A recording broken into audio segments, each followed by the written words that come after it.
Our regular commission meeting, the date is September 12th, 2024. Karen, if you would do a roll call just for everybody to see who is here, please. Commissioner Burton? Here. Commissioner Banks? Aye. Commissioner Laurie? Here. Commissioner DeVito? Aye. Mayor Myers? Here. Charles Rudd? Here. Putnam County Sheriff's Office, We're here. Shannon Dupree? Okay, I have it written down, but I had to, anyway, Attorney Don Holmes, he stepped up for a minute. And, Steve Coughlin, Finance Director. Here. Thank you, get everyone here. And with that, Commissioner Banks, if you would please lead us an invocation, stand if you're able. Father, dear gracious God, we thank you today for your loving kindness and your multitude of mercy, God. We continuously pray for our citizens and those that are adjacent and around us, and pray for every commissioner that they be strong and help us make the right decisions. We ask this in your son Jesus' name, amen. We'll say a pledge. I pledge allegiance to the flag of the United States of America and to the republic for which it stands, one nation, under God, indivisible, with liberty and justice for all. Thank you, everyone, for being here this evening. It's going to be a long night, big agenda. This is Charles's, he said it's his last meeting, but it better not be. He has one more. He has one more on the 26th, correct? Yeah, our special meeting on the 26th. For those of you that don't know, Charles has taken a job in another community, and we are very sad to see him go. He has done a tremendous amount of work in our community and certainly made a difference, and you've set the bar for others to follow. And we just thank you on behalf of the commission. Thank you on behalf of the citizens. Thank you. Thank you, my pleasure. With that, Charles, it's been brought to my attention that we have an item that we possibly need to go into a public hearing with. Yeah, we advertised on the trim notice, I advertised that the public hearing would be at 6 p.m. And so our attorneys recommended if there's anyone in the audience who cannot remain to do it as the agenda, we could go ahead and do it now. But we do have some items that need to be approved prior to the adoption of the agenda. So, but if someone can't stay, we would hold the hearing now. Okay. So I'm going to open it up to the public. Do we have anybody here that wants to speak to the budget and cannot stay? Okay. Raise your hand, this is your opportunity. Okay, commission, I need from you that you're okay with this as well, and possibly that we will, maybe even Charles, Don's not here, but have a motion that we keep the agenda as presented. Is that okay? Yeah, that's I think that would be to safeguard that. Yes, Commissioner DeVito. My question is there a reason that we can't move forward the budget items that need to be considered? Just to make sure, because I noticed the public hearing follows the presentations, the CRA budget and the business item. I mean, that could push it like for. I mean, if that's what the commission wants to do, Charles, are you ready? We can take the budget up first and then we can go into. Well, my issue was the CRA board typically approves their budget and recommends adoption to the commission. Right. There's several contracts that are budgeted for, so we want to see if you'll approve them. Could approve them after the fact, say these have been budgeted already.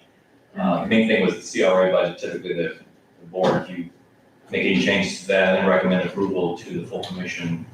But it looks like everyone's willing to stay. My recommendation is we proceed as the agenda has been laid out, it's advertised. I move that we continue in the order that the agenda lists are. I'll second it. Okay, we have a motion and a second. Any further discussion? All in favor, please say aye. Aye. So it. With that, I'm gonna start with some of the presentations and the announcements that we have. First off, we've got September is kicking off a lot of events. We've got the Women's Club. Our Sheree is not here to give me her agenda, but they have bingo next Friday, is that correct? So bingo will be next Friday. Bunko is still the third Wednesday of every month, starting at, is it 1 o'clock? 1 o'clock. They also are going to have a yard sale, I believe, is it the first weekend in October, the second week in October? Second week in October, and they're looking for, some vendors, is my understanding. So if you're interested in that, please reach out. We've got this weekend, and Angel Duke, I'm gonna ask her to speak on that. She'll be up in just a moment after we continue, so I won't talk about that. I'll let her talk about her event. And then our farmer's market is starting up, and it will be on the 28th, which is a Saturday, from 9 to 2. And we're excited about that coming back. A lot of people have been asking. And then the Yacht Club is doing a regatta. It's called the Bear Island Regatta. And it's going to be the 28th and 29th. And it will be on Lake Crescent, starting at 11 o'clock, looks like each day. So if you want any more information on that, we have a little bit of information. You might want to reach out to them. Our Main Street partnership, the downtown partnership, they're having a volunteer ice cream mix and mingle. And I am so sad I can't be there because ice cream is my very favorite thing. Matter of fact, I told Steve, make sure tonight he brings some ice cream, we're gonna need some. But anyway, they're having a volunteer ice cream mix and mingle, and that will be right here at the Art Studio. And that's September 19th at 6:30 p.m. So it's for anyone that wants to get involved. You can be a volunteer no matter where you are. You can be a volunteer in your own yard just by taking pride and working in your own yard. You can be a volunteer in the community. And this is an opportunity to get involved with the downtown partnership, meet people, and contribute to Crescent City and what's going on here. So it's always a good time to go to one of those. With that, I think that's about it. Oh, and the Historical Society is meeting Thursday, the 19th. Thursday the 19th, and that's at 4 o'clock, and that is at the Women's Club. So make sure the speaker, Commissioner Lori is gonna be, It's, yeah. right, the FBI raid and the Oklahoma. So they said that should be very interesting. And I believe the library is bringing back Meet the Greats. Is that correct, Nancy? We said it yesterday. So, well, that's good that it's back. We're glad we're back. Good that it's back. And with that, I'm gonna move on to the minutes. So commissioners, you have in front of you the approval of the minutes. Okay, I make a motion that we approve with the necessary corrections. okay. Second time. We have a motion and a second. Do we have any discussion? Mayor, I have a couple of items that I think need to be additions. Okay, Corrections. And specifically, I'm talking about the August 8th meetings. On page 5, under the lien reduction items, I'm noticing it did not say the amount of the original lien. It seems to me that for what the recommendation for the 5,000 was, that's on page 5. There were 2 liens. And then, after, on page 6, after we voted on the liens, there was a commission discussion on, how to handle, those old outstanding liens. We had a discussion on that. And then, let's see. I guess that's it. if you go back to page 5, Karen, I think we probably should add in there that, the magistrate reduced the lien to 5,000 plus 258.35. administrative costs, isn't that correct? On 833 Division Street? On both of them, Yeah, on both of them, I have it on that. would be the same He thing. said, well, he suggested, and it had to come back to us, so. That was his recommendation, he recommended, the magistrate recommended. Okay, with that, that's all you have, Commissioner DeVito? So, and actually sent in the CRA minutes for, also for August 8th, on page 2. It says, on page 2 at the very top, it says historic preservation incentives discussion. And it was really the federal income tax credit for historic preservation. Okay. One, Yes, sir, that would be it. back in the regular minutes on page 7, it says, at the very top, after discussion, it was decided to bring the contract back to the commission on December 12th, and that was September today. Right. Okay. With that, Commissioners, we have a proper motion and a second to accept the minutes with corrections. So all in favor, please say aye. Aye. Opposed, nay. Okay, so moved. And with that, I'm gonna go ahead and I'm gonna ask if Angel Duke would please come forward and give us some information on this weekend's events. Sure.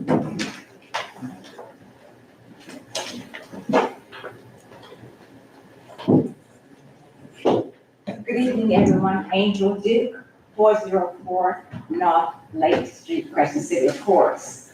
I'm here today to simply present to you an event that's happening this weekend and a little blurb on, update on A. Philip Randolph. As you guys know, we have done the unveiling ceremony of A. Philip Randolph kiosk, presented at the last meeting, and now we have found a spot to actually install it with the help of our city manager and Lisa DeVito. We found an area where you can see the kiosks coming from basically every direction. And it's very, very educational, and it could be used for other things. Of course, if the city has something they want to advertise, we wouldn't have a problem with them unlocking it and putting their information in. So we're not going to do it tomorrow as planned because of the Fannie Lou Hamer story. This is taking on a life of its own. It's amazing how much it's resonated through various communities, and people are more aware of her than I thought. So we were overwhelmed, so we asked permission to do the installation of that sign at a later date, probably sometime in mid-October. And for those of you who don't know, may I introduce you to Miss Fannie Lou Hamer. This is the lady to whom we've been speaking about for a couple of months now, and that is what the play is all about tomorrow. Fannie Lou Hamer was involved with the Women's Suffrage Act. After that was passed in Europe and finally made its way to the United States. But then women were just amazingly ignored about voting, yet they were making uniforms for the Army, hard laboring work. And many of those guys, if our wives are working their butts off, why can't they vote? They're supporting us. So word got around and got tighter and tighter and tighter, and that's when the Women's Suffrage Act came about. And Mrs. Fannie Lou Hamer took it to another level to make sure not a particular race of women could vote, but all women could vote. So that is why she's being recognized, has been recognized all over the world. And as I was telling the sheriff a few minutes ago and the mayor and a couple other people, I was really surprised and pleased that as many men know about Miss Hamer as women do, for obvious reasons, because they were fighting the war, they knew what was going on, and they knew they women wanted to vote. So I was pleased when I did announce that she was coming here, that we were getting support of both genders. And so we decided to bring in women presidents of clubs from all over Putnam County. This is where that unity thing comes in again. We're uniting all the women now in Putnam County, and they are supporting what we're doing. We have meetings every Wednesday, and everybody's excited. And I'm not going to take up much more space because I know you have a long, night tonight. We wish for you to support this. Please do, come out, be a part of it, be a part of something larger than yourselves. Because the vote is one of the most important attributes to us as citizens in the United States of America. You don't find that too many places. So thank you so much. It's starting at 2 p.m. Now I'm probably moving to 4 because the funeral that we all have to honor on Saturday. So the school said that we could not use Friday because they're busy. They put our equipment in. Equipment is coming from all over, cameras and, and so that's gonna give us an extra 2 hours to put that together. But do plan to come. You will enjoy it. Kids are free. We have an authentic pound cake dessert for free for the adults. I'll be in line and beverages. So we thank you for your support throughout the years, but please support this. If you need a flyer, I have some. It's in the newspapers, etc. Yes, Now, you mentioned, 2, and then you mentioned 4 they're probably gonna have to move it back because we cannot get into the auditorium until on Friday on Friday. as planned. So we cannot have access to 9 a.m. on Saturday. But people can still come. There will be entertainment in the audience, singing and, networking. All right, I just wanted to make sure. Okay. But it's my understanding you wanted everyone in their seats about 15 minutes before showtime, is that correct? If they could. Yes, now they're thinking it's gonna be 2, but it's okay. We have a meeting, of having games and all kinds of things that will keep them occupied, okay? Plus it's gonna be raining outside, so it'll be hot at the end. Thank you. Appreciate Thank it. you, Ms. Luke, and also happy belated birthday. I'm sorry that I Thank couldn't you. be there to Yeah, wish that you was- happy birthday, Should have but been there. happy I belated should have been there, birthday. right? I should have, I could, unfortunately, You were I out of couldn't. town, I think. I was in Jacksonville. Yes, I've never had a surprise like that, because I don't do birthdays for me. I'm always giving birthdays for everybody, so I was shocked, Well, beyond shocked, but thank you. happy belated birthday, it's a big week for you. Yeah, thank you very much, Thank you. guys. Bye-bye. And we can always put that as part of our announcements if people have birthdays. And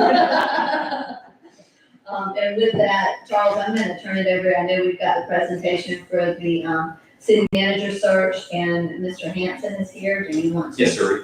Mr. Hanson is here, and I forgot his name already, associate. He'll introduce him to talk to you about the process of the search, and they are seeking approval to begin that, where they start preparing materials and so forth.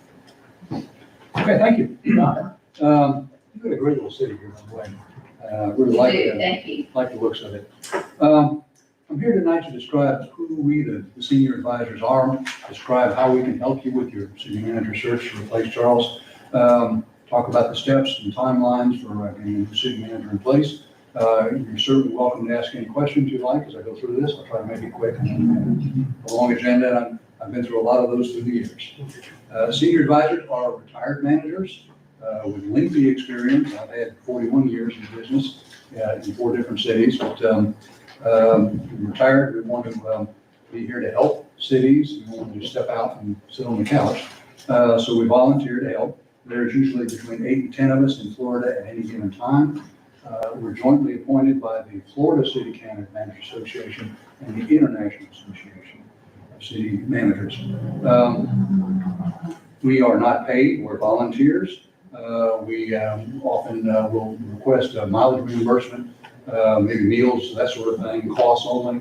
But basically, we are volunteers. We have several responsibilities, particularly one of them is to help smaller cities and counties with their manager search process. We don't help the bigger cities. We don't help anyone over 10,000. Usually, we don't get the cities anywhere near that. The reason being is we don't want to compete with executive search firms.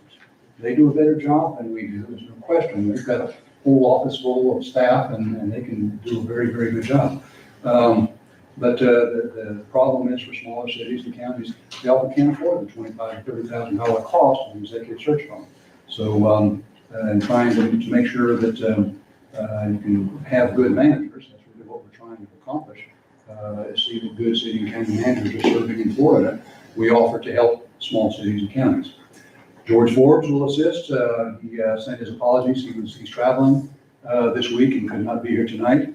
He and I have done many of these together. He's the former city manager of Jacksonville Beach. He's on the board of the Municipal Power Authority and Power Agency in Florida. You see Tom Harmer in the audience has been retired a short while. He's also a longtime city manager and now senior advisor. I think his last assignment was as manager of Longboat Key for several years. He's been a county manager and everything else. I have been, I'm retired. I've had 41 years in business in Florida and Georgia. In Florida, I managed Atlantic Beach for 14 years and Orange Park for 4.5, I guess before I retired, 3.5, before I retired a few years ago. Now, how can we help you hire a city manager? See, we're volunteers. We need your staff to help us with this. Actually, we also need you to help us with this. There's a lot of steps. The first one is in determining what you want. The skills, qualifications, experience. Every city is different. Where one city may need somebody, for example, that has a big financial background because maybe one city may be going bankrupt or may just have a hard time keeping up with the books. Another city may need an economic development person because maybe their biggest business just left town, maybe moved somewhere else or whatever. Another city may need a city manager that can help with water and sewer work because their system is in sad shape. We can't tell that as senior advisors. We're not from here. That's what you need to tell us. This is a critical step in our process. For us to be able to get the right fit, we need to know exactly what we're looking for to assist you. That's where this attributes questionnaire comes into play. I understand you've already all received those. If you could fill those out soon in the next few days, that would be most appreciated. We will use that in many steps in this process. I'll outline those as I go through here, but it's very, very important. You'll send them to your clerk. She can just scan them and send copies to us because they are public documents, of course, as soon as they're done. But they're very, very important. Takes us to step 2. The first time we're going to use that position attributes questionnaire in preparing a position announcement, basically what you put out to advertise for the opening, and a position profile. Profile is a longer document. Typically, people that are interested in your city want to know more about it. So we help to prepare a longer document that talks about the needs of the city, which would include these attributes, the things you're looking for. If it's a finance person or an economic development person, whatever. So that they'll know if they've got those experiences, put them down in their resume so that we can evaluate how good they are to things that you need. But we'll put that together first. I'd like to highlight a number of things. One thing we'll need to put in there is the salary range that you'll hire at. We can make a recommendation, but I think you're in fairly good shape right now from what I understand and what I've seen in the market for this size community. You'll need to review that and approve it because basically that includes a number of things on your behalf, like what the starting salary is going to be, what the closing date for the applications will be, that sort of thing. So we'll ask that you approve that. By the way, I understand you have a special meeting in 2 weeks and that you want to delay the interviews of candidates until after your election, which is a very good choice, by the way, because a lot of candidates that are looking at a city this kind of election are a little bit squeamish, being hired by one group and on another group, maybe their bosses in just a couple of weeks. So that makes a lot of sense. I congratulate you on that. To get into that time frame and keep you moving quickly, I would recommend then, if you use us, that you be in a position, add that to your agenda on the 26th. It'd be very simple for you. I'll get it to you beforehand. And get you guys to approve that as a document, and we can work with your staff to get it advertised. That's the next step. We recommend you advertise nationally. The ICMA has a newsletter that comes out to all members. There's over 10,000 members in the International City Management Association. The advantage of this one is it comes right to their email inbox and has openings across the country. It's the easiest and simplest way to get information out about an opening. A lot of councils in Florida have asked me, well, why do we need to look at people from elsewhere other than Florida? My response is keep your options open. You may find somebody that's really good, in Georgia or any other state.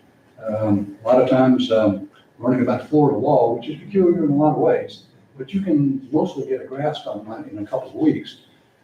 You may have years learning how to operate prepare and run a municipal budget or water and sewer system or a gas system that you have, those sorts of things. So I'd recommend you keep your options open. We can provide that list of places to advertise. The ICMA, by the way, will cost you about $400, last I heard, to advertise that for a month, but believe me, it's well worth it. Many more are free, like the League of Cities posting on their site and all that. We can provide a list of all of those to your staff, and certainly can, that's easy.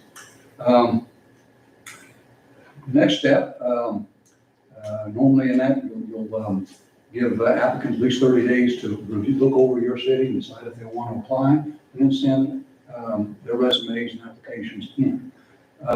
Once they're in, then this is where we go to work more than anything else. One of the things we do is review the list of candidates. One of the main things we want to review, bringing back again what you told us in your questionnaires, what are the most important things? If you want somebody with a finance background, then clearly that's one of the categories we're going to check as we're comparing applications to see which ones are best suited for you. Normally, we'll give you 3 batches of them. The one batch that may be the most qualified people, if you get 5 or 6 there, you're in good shape. Then we usually kind of sort them into a second batch, people that may meet your qualifications, that in our view aren't quite as strong candidates, and then there's everybody else. Someone that may have run a fast food restaurant or something that has no experience whatsoever running a city. But it's up to you then. You have to make decisions on who you're going to interview. We can't make that decision for you. Oftentimes, city councils will choose if you got a local applicant that you want to interview them just because it's good form. That's fine, but we recommend you pick probably 5 or 7 candidates at that time to interview, realizing that in most cases, somebody's going to drop out. So if you have 5 ultimately that you wind up interviewing, anywhere 3 to 5, I think you're in good shape if they're good candidates, right? Making a decision on who you would interview, of course, is up to you.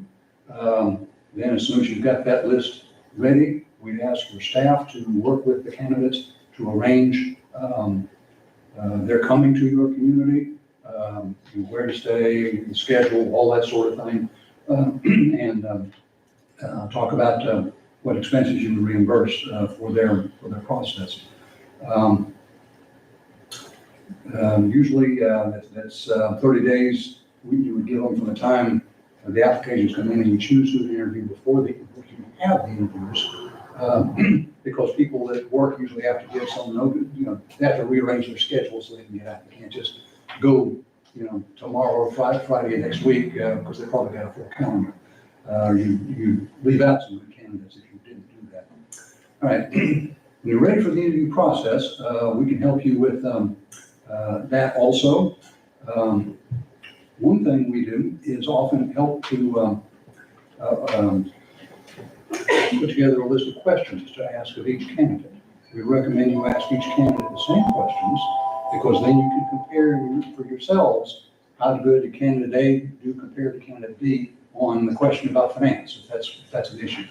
So that's we can give you a list of proposed questions to reflect all of those items and then other things like general management experience and that sort of thing. Certainly, you're welcome to change that list, but however you do it, the list needs to remain confidential between you because obviously if one candidate got the list of questions before the interviews and the others didn't, that would be unfair.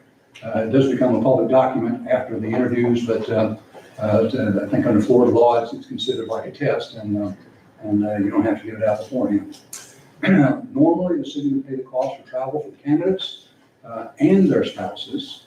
A lot of people raise their eyebrows about the spouse question. We usually recommend that you do that because no city manager would choose to move to a city without their spouse or significant other having been there and said, yeah, I want to live there, or they're probably planning on going there by themselves. So it's good for them to do that. we can assist with the interview process. We often recommend that cities consider not just the interviews themselves. In standard, you're all sitting up here and one person's down here and everybody gets asking questions. I think it looks better for a city and it's better for your judging the candidates to have a tour of the city, usually done by the staff, so they can show the candidates as a group, you know, here's our fire station, here's our public works place, here's, you know, all our facilities, and here's what's good, here's what's bad, what needs to be worked on, that sort of thing. It'll help the candidates be better able to answer your questions and come to the interview process. Also, we recommend that you have a public reception for them. Oftentimes, the public wants to meet these people too. So if you could have like a tour on a Friday during the day, reception Friday night for the candidates and their spouses and members of the public that want to show up. And it's a good time for the elected officials to kind of watch the candidates and see how well they do in you know, low-key public interactions. At any rate, that's all part of the process we would recommend for you. Before you get to the interviews, we recommend that you have background checks done. We don't do those for you. You can pay to have them done, and we can, if you like, provide a list of companies that do that or have done that for other cities that we've worked with. It's relatively inexpensive, but you do need to do a criminal check, financial background, and a Google check of articles that may relate to their current or last business or that sort of thing. Failure to do that has caused for many an embarrassment of elected bodies with, you know, the places I've seen. So we can provide that to your staff, but obviously we don't do those. You know, we're volunteers. Right? And this brings you to the time when you make probably the most important decision you're going to make in a long time. Who do you want to offer the job to? Once you make that choice, we recommend you have a second level candidate because to fall back on just because negotiations don't always work out with the top candidate. It's better to have a second candidate ready so you don't have to have another meeting to make somebody an offer. Usually a city would choose maybe the mayor and the city attorney to work on the employment agreement. We can provide you with a Word document, by the way, of a contract that was kind of distilled from some other Florida contracts, has been vetted through the lawyers, the League of Cities, and others. So it meets the Florida standards, but it's in Word format, so it's easy for your attorney to take it and just amend it however you want it quickly without having to start from scratch and draft one from the start. So hopefully that will get you to an excellent fit, the new city manager. Talk about the time frame. If you approve us or ask us to do work tonight, and if you do, I request that you take a vote to do that. We'll prepare the advertisement job profile as soon as we can get your questionnaires in hand. We propose to have the approval of that position classification and documents for your meeting on the 26th. That would be a pretty simple task. Your staff can post the ads. I would recommend that they, if we can keep this time frame going, they accept applications as late as October 31st. I guess we'd give people about a month to get them in. We'll need a little bit of time to review those and compare our notes. This is where we, multiple senior advisors often go through this and have a hearty discussion about who we think is the best candidates, which is a public meeting, by the way. I understand from the League of Cities perspective, their attorneys have said that. So we can have that on Zoom or something to meet those requirements.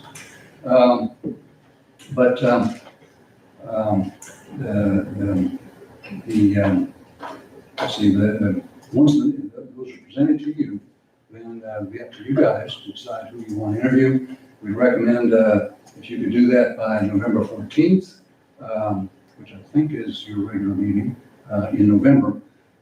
Then normally we would schedule interviews 30 days out to give people the ability to change their calendars. That would get you into about the middle of December. It's a little bit tight, certainly it's after your election, but you can't go much later than that because you get into the holidays and you have a hard time getting people to come. So I'd suggest this is a time frame we may want to stay on here unless you want to go well into January. But so you make a decision right after those interviews in mid-December. Negotiation, let's say it's another 15 days to get that negotiated and finalized. Normally, a council will want to meet to approve the contract, but assuming you can do that around the first of the year, and it's usually about 30 days or so that anybody would have to give to their current employer to before leaving and coming to another job. So that puts you basically around February, early February, to have a new manager in place. Often seems a little bit longer to people, but when you go through the whole sequence, you realize that there are a lot of steps there. So, are there any questions, and do you want us to help you? Commissioners, do we have any questions? Commissioner DeVita, did you say you had one? Commissioner Moore, you had one too? Well, my question is just gonna be, you guys are volunteers, does it cost us anything as far as to the, Reimbursement of expenses like mileage and, if we eat supper or something like that. If we wind up coming to your interview process and need to stay over like Friday night in a local hotel or something, but that would be it. Commissioner DeVita? Commissioner Downey. Okay, thank you very much. Y'all helped us before and we appreciate that. So with our timing, which includes the holidays, my first question to you is, it is a tight time frame. You said you recommend closing the time for receiving applications at the end of October. Is there any advantage, would we be likely to increase our coverage and get more applicants if we gave a little more time?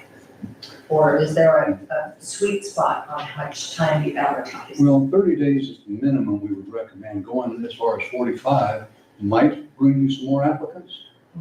In your case, that moves it into the holiday season, so but we'll be glad to move it. It's up to you.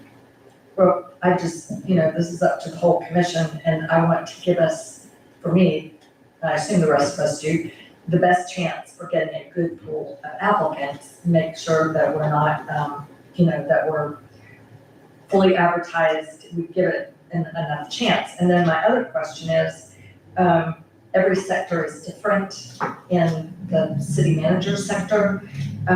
Is there a particular time of year that people tend to leave their jobs? I mean, I know this is after an election. Right, and this is after an election, so, that happens. But, is it a bad thing if we, push closer to the holidays or have the interviews after the holidays? I mean, I'm just saying, how do we? I think it's a bad thing. It would just cause you to have an interim manager longer. Right, But if you'd like to extend it, I think that's fine. It may bring you a couple more applications to add another 2 weeks to that process. And that's fine. As for time of year, I think if anything, maybe after an election might be a time that, of course, cities have different election the different dates. times, right, there's spring. Probably nationally, more of them will coincide with the national election this year in November than others, but I don't know that time of year makes that much difference to managers. I guess the other time that would be good would be to do it so that they would start after the end of the school year. So if they have kids in school, that a lot of times if they have that, they'll move in, and then the spouse and the kids will come, as soon as school is over during the summer.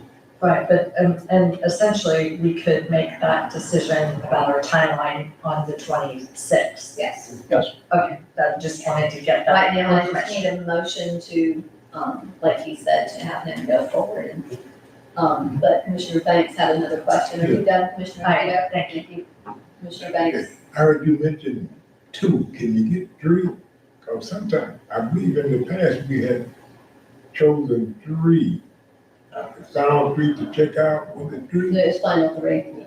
You said final 3. So, Well, I'd like you to have 5 to interview, to tell you the truth. But a lot of the times when you, like I say, you're looking at your top group, somebody will drop out, maybe 2. And it depends on how many you want to interview. I always try to do more than 5 in a day. That gets kind of tedious. I think the 2 was referring to when you make a selection, have a backup selection Right, yeah, that's what I'm talking In about. case a negotiation breaks down. You could have a third backup if you felt it was necessary. With the three of them that you could list in order, you're doing great. Okay, I'd like to make a motion to approve, the search process that will be worked out with Mr. Hanson. Second. Okay, I have a proper motion and a second. Commissioners, do we have any further discussion? Just, we need to get our questionnaires in as soon as possible, correct? Yes. Yeah, okay. Nope, that's all. Okay. Karen, I'm gonna ask you to do a roll call if you would, please. Commissioner DeVito, Aye. Commissioner Ward, Aye. Commissioner Banks, Aye. Commissioner Burton, Aye. Mayor Myers. Aye. Thank you, and thank you for the presentation. Okay. We look forward to working with you. Yes. Okay, with that, we're going to have a presentation, on the report on the New Moon launch. Yes, we have a representative from REG Architects, Brian, I don't know your last name, sorry. Dr. Brian Mora, and from REG Architects. Good evening. Good evening, welcome. Thank you. We just sign.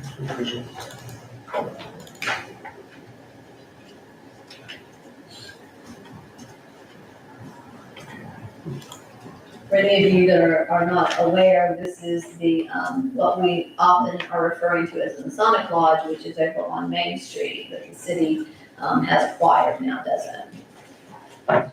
That's correct. When we first started this project, this is an historic building, we had a methodology. We did a preliminary site visit. We did research on archival documents, and then we did a digital scan of the building also to bring into our Revit program, BIM modeling program, which is pretty interesting. And based on the drawings per the Secretary of Interior Standards and Guidelines for Architectural Engineering documentation, we did a survey of existing conditions with the structural engineer. They did a report as well.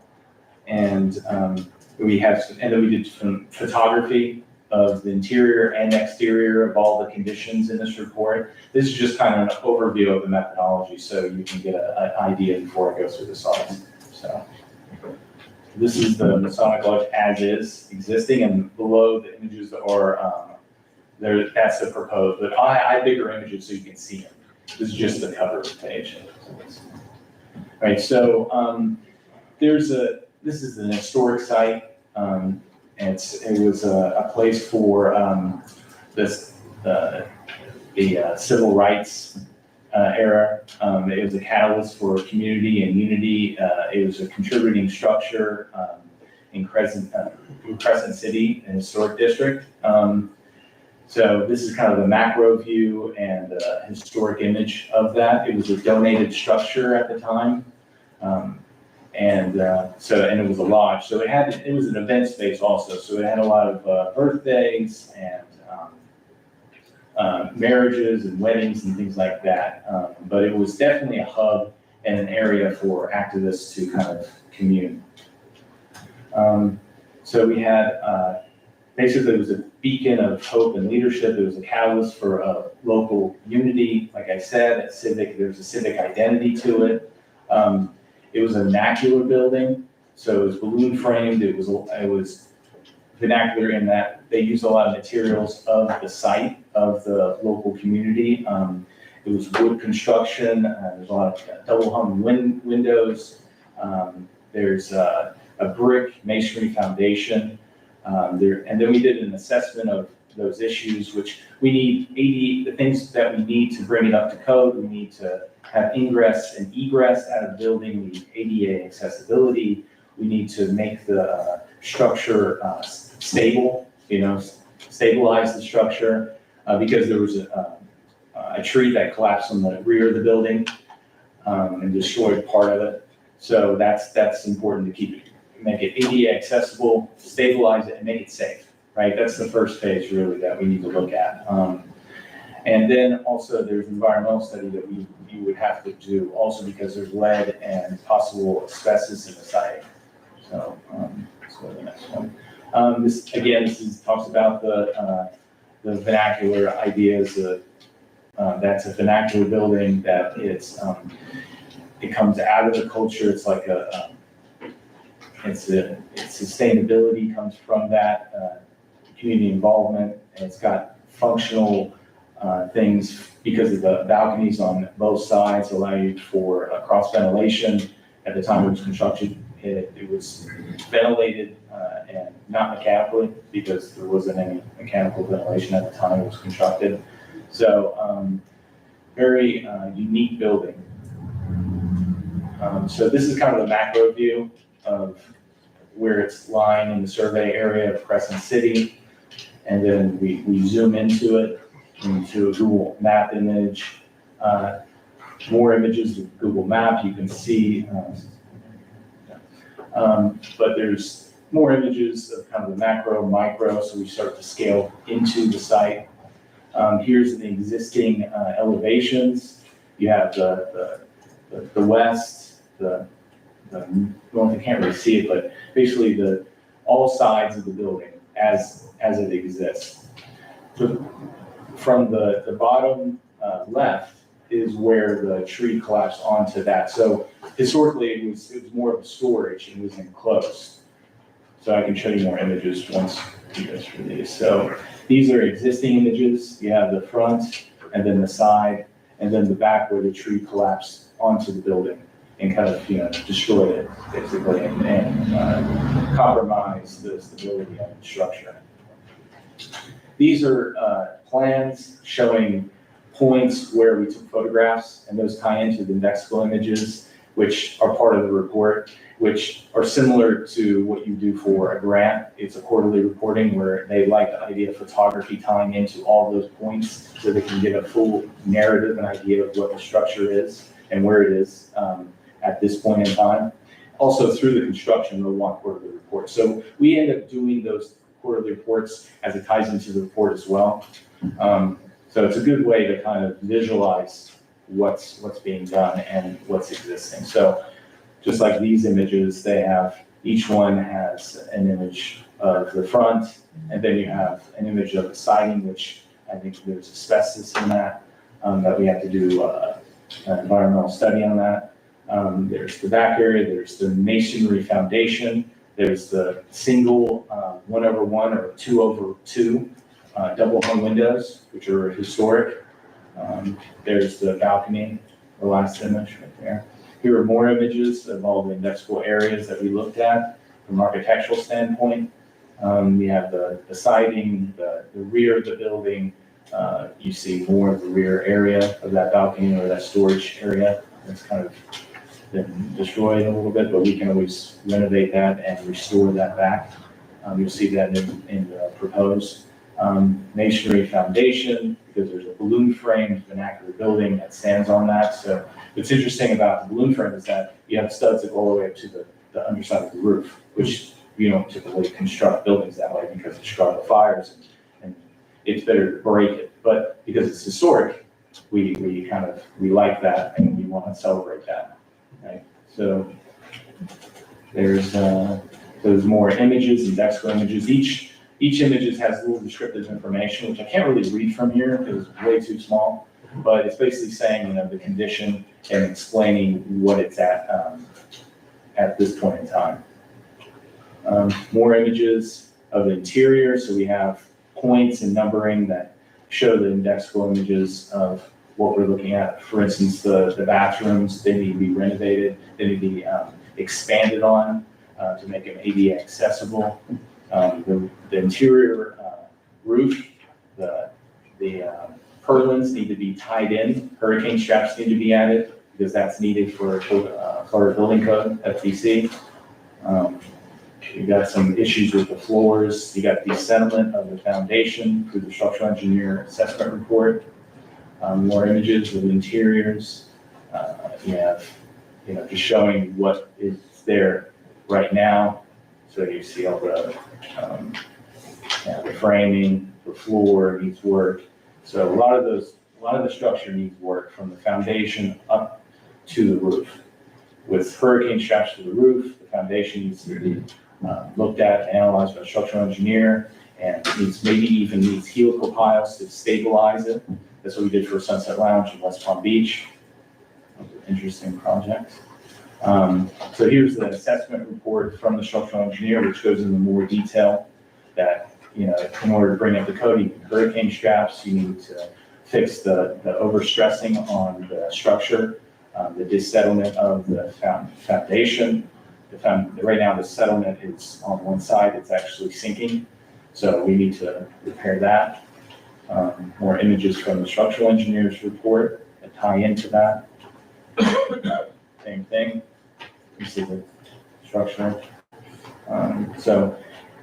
This is the site, actually a proposed site plan of the conceptual idea of how we're going to restore it. We're going to have the historic building is going to stay as its main primary structure, while the addition sets back and becomes the secondary. There's always in historic preservation, you want to celebrate the main idea of the structure, and anything built to it either needs a contrast or it needs to be stepped back, it needs to become secondary to it. So what we have is the addition. An addition actually has a ramp that connects to the pathway and goes around the addition, and you enter in from the back, and then there's ADA restrooms and an elevator with a lobby, and that connects to the historic. That's that yellow part. I have a bigger plan, so I can show you further. So again, we look at the ADA accessible entrances, clear pathways that need to be minimum of 32 inches in certain areas, signage for wayfinding, kind of wayfinding your way through. So you can see on the first plan, there's a ramp that encircles and goes around the addition, and then you enter in, and then there's ADA bathrooms. You don't necessarily need 2 ADA bathrooms, you can have 1. We just, for this conceptual plan, we put 2 in for, you know, expanded scope of ADA. And then there's an elevator as well to take you up to the 2nd floor. And then the 2nd floor, again, you have the lobby, and then it enters into the main space, which you have your events and community events and community services. Also, there's stairs in the new addition for the front side. You can enter in and then traverse the stairs up to the 2nd floor. And then here's the elevations. You can see the addition that ties into it. We took the fenestration, the 2/2s, and we incorporated that into the addition to make it more harmonious with the historic building, so that it ties into it. And you can see how it sets back and becomes, it's a little smaller, but it pays homage to the main building. So it uses a lot of the materiality, like the siding, the metal roof, the fenestration with the 2/2 lights of the windows. So it's really tying into it, but yet becoming secondary to it. And I'll show you some renderings. So you have the front view, the side view, the back view, which is a restored balcony from when it was destroyed by the tree that fell on it. And then you have the other side view. So here's the renderings of it. You can see it uses the same siding, and it plays off of it, sets back. It gives you a ramp that goes around the addition, and you enter in, and you have access to 2 ADA bathrooms, as well as an elevator to the 2nd floor for the event space. So it's an excellent building. It's a really beautiful building. So once we added the addition, it becomes more accessible. And then we have the budget for this. So once you go through, there's like 3 categories. There's low, medium, high, and when you do the square footage, you basically multiply to low, and that ends up being with the site improvement, the landscaping, the overhead for the contractor's scope, and those elements, and then the reports, assessments. The low would be roughly 1.5 million, and the high would be about 2 million.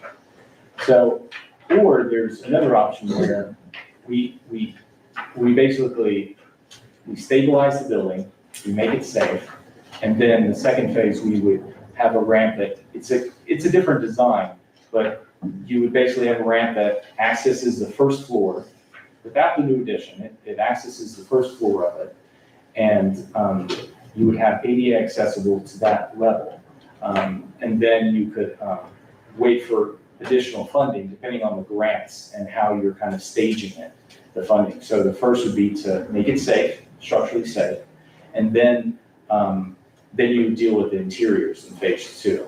And then you can basically, you can make it accessible on the first floor, and it possibly could be maybe 700 to $1 million for that budget, because you don't have the addition anymore, but you have a ramp that accesses it, you stabilize the building to make it safe.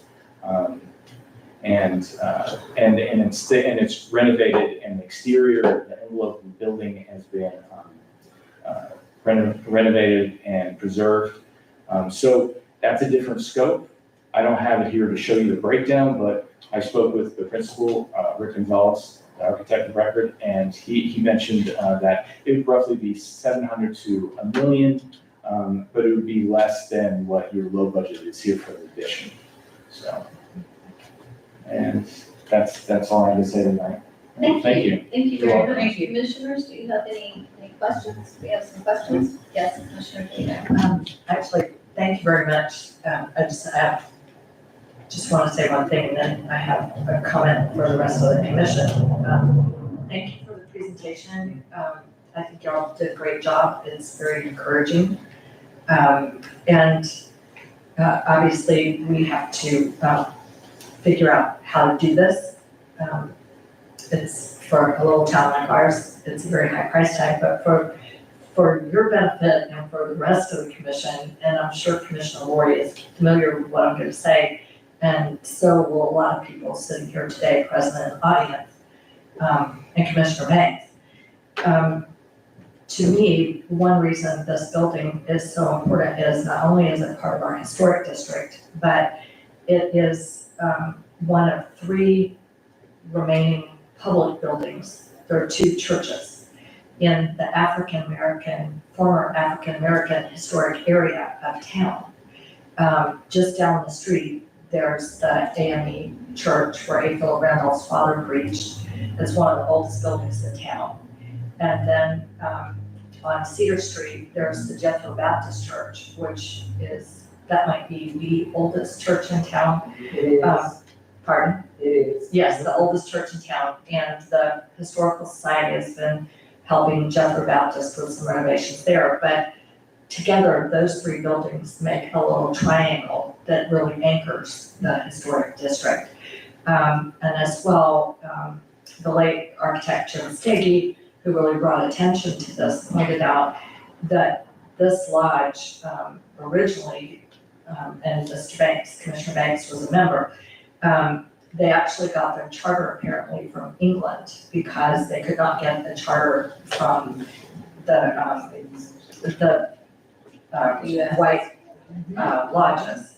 And so it was just a very special occasion, and it's my understanding, and Commissioner Lori can chime in here, that it's significant. I appreciate you bringing out the architecture, but as I understand it, in the historic district, it was noted more for its use than for the actual features of the building. Is that your understanding as well? Yeah, and if it's, and that's good, because you can apply for grants that speak to that, Yes. you know. So anyway, Mayor, thank you. I just wanted to flesh out a little bit more about Thank you. how this sits. Commissioner Byrd. I think this building is very important, and I think the problem that I have is I'm not exactly sure how the city can get started. I mean, a $2 million price tag's big. But I also know that there are grants out there, and there's quite a few grants if we start to look at them. So how can we start to initiate? We can't just plunk down 2 million, we don't have that kind of dough. So how can we start the process? I can speak to that. Okay. So we have made application for a small matching grant to the state for $50,000. The next step, you don't have to take any action tonight. Next step is to complete the construction documents, which we do have a proposal from REG. We need another $60,000. So we've applied for a $50,000 grant, and then with Better Place, you could make up the other $10,000, which would give us a set of documents for this project, construction documents, which will make it shovel-ready in a sense. So then you can apply for special category grants, which can be It can be one a big chunk of this, maybe up to half.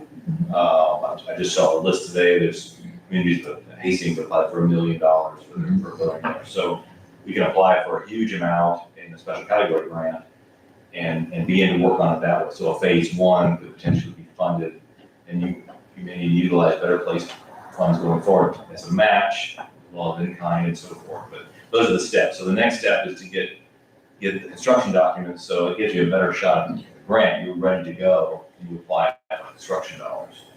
On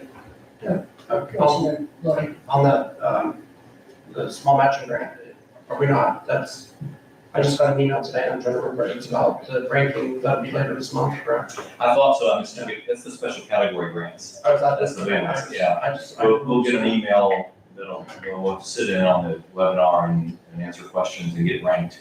And then you wait and see where the governor, how much he funds.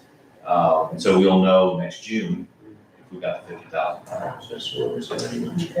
We accepted that last year. Yes. I remember we were hanging lights at that time, I think, when the webinar was going on. It bled over into the time when you were, Yeah, we ranked pretty well and we were and funded. right, yeah.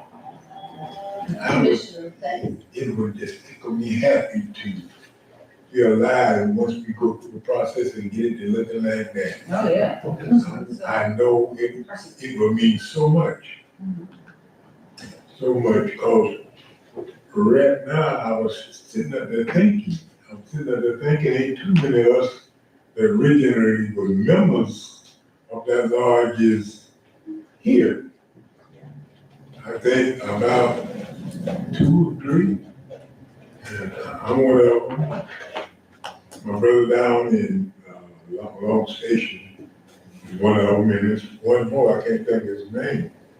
But it really would make us happy. So I hope we don't just throw it in the rug, keep it going. Keep it going. We gonna be here hopefully, but just keep it going. Keep the torch rolling. And I hope I'll be here when they're dedicated like that. We'll let you help cut the ribbon. Yeah, cut the road. This would be similar, I think, if we did the first phase or The stabilization, option yeah, that you gave, similar to the building we were in today in Black, I don't believe they had an elevator going to the second floor. The old Angelo's building, I Yeah. don't think there's an elevator. Yeah, I don't think, and they did a beautiful job, and they've done a really nice job with that building and the restoration. do the visitors access the second floor on that project? Could Yeah, the it's a visitors, yes, Like Yes. that space? Yeah. Okay. yeah, it was an event space, both downstairs I'm not and sure how we upstairs. got away with no elevator. I'm not Yeah. either, but we did, I kept looking for it, yes, Commissioner Vito. I do have a question, Okay. for our presenter, and I'm sorry I forgot your name already. Brian, Brian, thank you, Brian. So you mentioned, some of the structural problems, Mhm. and as you are aware, grants take time. Mhm. Is there any particular thing, like the foundation or whatever, that there is a particular urgency for? Do you have a time frame for us that we need to do some of these things? I would imagine the sooner the better, because there's a tree that collapsed on it, and it's in disrepair. I mean, really, it's not in a good I've been condition. into the building. Yeah, I've seen it, I'm talking about technically, we would not get the small matching grant until when, Charles? In, The funds will be available a year from next month. For the- so in for other the words, plan, in that's the just the plan. 2026 budget year. Correct, they'll announce the Okay. award in June, and then the funds are, usually sign a contract in October. Right, and so it seems to me, we're talking about the state grants. Commissioner Burton has observed that there are other grants. It seems to me 2 things, just throwing this out to the rest of the commission. I know we're on our Yeah. time, but I'll go.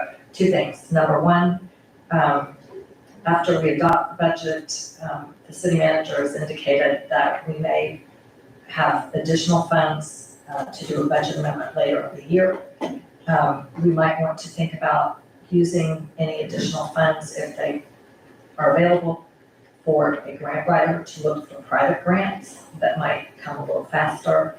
And also, what the point was, but maybe it's all hands on deck for nonprofits and others in town that have an interest in this, and try to find that. Thank you.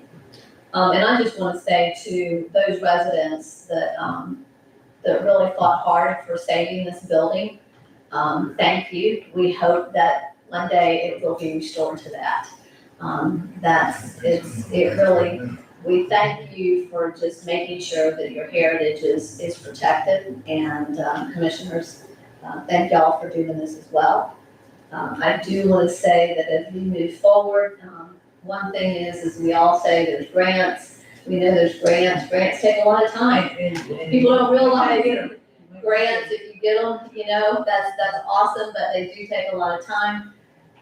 Charles, as we move forward for whoever the interim is going to be, and then ask them to carry forward, I think that we, the city, need to, make sure that building, is taken care of. I know Mr. Evans, you go in and you take care of that a lot, and we greatly appreciate that.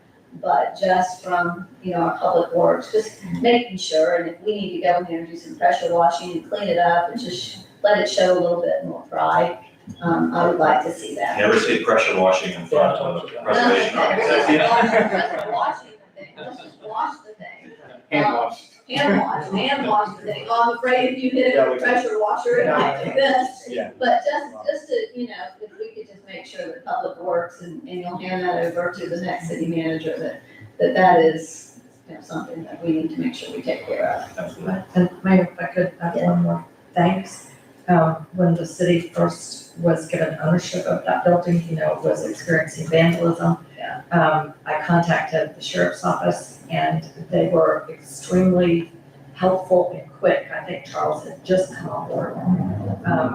Very helpful and quick, and helped the city, put a stop to that vandalism that was so destructive. They were really great about that. So we have a debt to them too. I know that Captain keeps that control pretty closely, because people still do like to Right, find but it. they jumped in and. Thank you. So that's all that we need to do. Yeah. Thank you, Thank you. thank you for the in-depth presentation. You're welcome. And Thank you. the vision that you've given us, thank you. You're welcome. Okay. Okay, with that, I'm gonna go ahead and I'm going to open it up to, public comments at this. Okay, that must be on, there it is, right there. Okay, so you have your presentation, so Commissioner Moore, let's have you have your presentation. Thank you. And Commissioners, you have the report in front of you. I would have prepared it earlier, but we actually met yesterday, and a lot of these issues kind of came up, and it's everyone to deal with. The BRC has been meeting every 2 weeks. We're not meeting every week. We wanted to try and get as much time in before we lose Charles. So we've been kind of speeding up, we're trying to meet more often. Several of the things that we've done, like I mentioned before, that we had the tours of the site. We went around. We've also, Barbara Scholl has been working on a review of the appraisal that was provided to us by the County School District.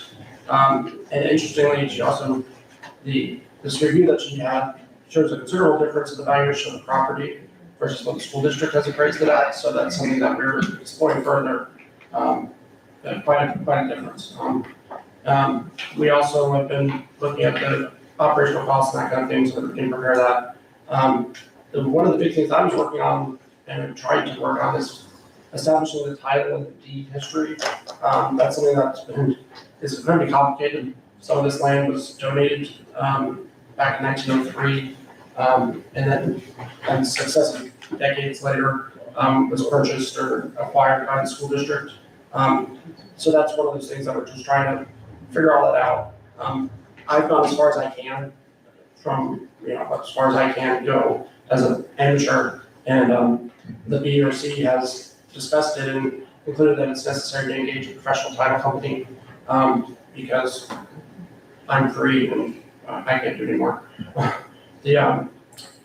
Another thing that we've discussed and the BRC unanimously voted in favor of was engaging REG Architects with the proposal that we actually have later on in our meeting packets there for the historic resource report. We feel that that's probably one of the number one priorities, and it's order, give us some costs and some real evaluation of the feasibility of these buildings and what it take to, get them into shape and how much, just a ballpark for that. One of the other things to mention is that, according to the BRC charter, we were going to conclude by September 30th.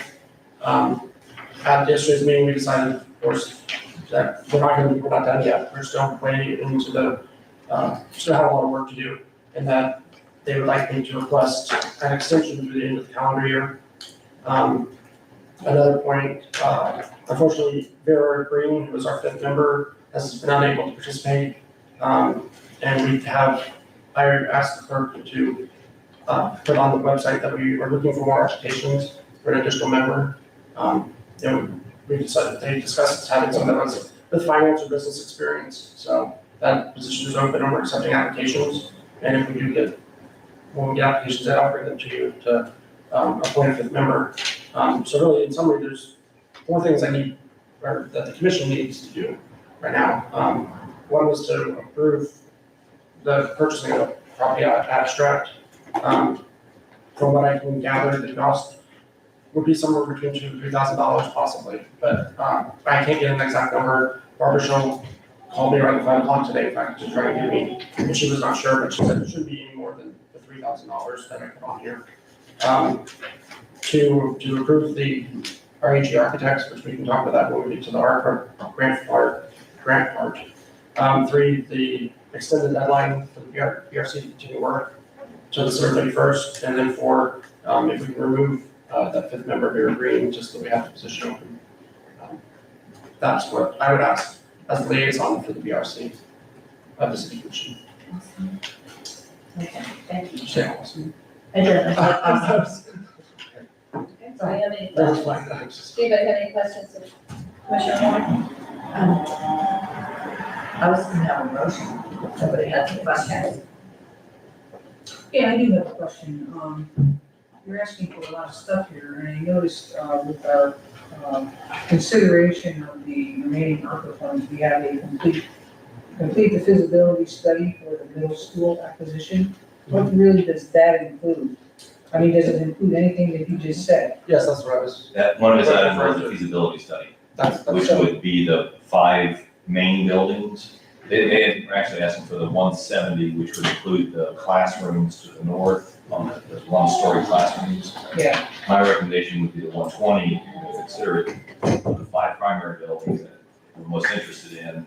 Would provide a report very similar to what you just saw with the Masonic Law. They'll analyze the structure, we would have to have asbestos and lead testing done, which would be purchased separately. But it'd be part of, at the end of the day, we know to renovate these buildings, it'll be X million dollars. So you'll have something substantive to make other decisions on. And you also said that, you've got an appraisal that's been done. there was an appraisal that the school district did several years ago, but that's for this like $4.5 million, price tag. Well, I know that, but we since had another one done. So Barbara Shaw has asked a colleague of hers to review that and come up with some alternative numbers, and then it's considerably less. It's considerably less, and, see, one thing I'm having trouble with is I would like to go forward with the school. I would like to get the school, I think the idea of having a center, located where it is and everything is just a phenomenal idea. But I kind of have to pause and wonder if the city itself, everyone in the city has that same interest. And I guess what I'm saying is we know, or we should know, I think that it's going to be a considerable cost to everyone here in the city to acquire that school in the long run. I would just say that we're not necessarily talking about paying a lot of money for the school. That's really one of the things that the BRC is trying to work on, is to work with the school district to figure out how we can get it as a partnership and not just pay money for it to start out at millions of dollars in the hole. If I Well, listen, but again, once you acquire the school, there's a lot of things that now, you've got a lot of things to maintain, take care of, there's a lot to it. Mhm. It's not just getting the school, it's big. Mayor, could I jump in here because I have something to add to that might clarify things. Commissioner Berger, are you done? Yeah. But just Commissioner DeVito? Okay, so, I think part of the charter for the BRC includes, a reference to looking for partners. I think when I was interested in going forward with this, it was not my idea that the city forever and ever would have the complete control and use of the entire site. I think people in the community have referred to it as a multi-use property with a number of uses. So this project reminds me, and I will share with the rest of the commission, but it reminds me of a project that got an award from the League of Cities and heard a presentation on over in Pinellas County. It was acquisition of very expensive property, and it involved a community effort and partners by different organizations and multiple funding. This property is a little bit different. It would wind up being a multi-use property, but I think that's how it becomes feasible.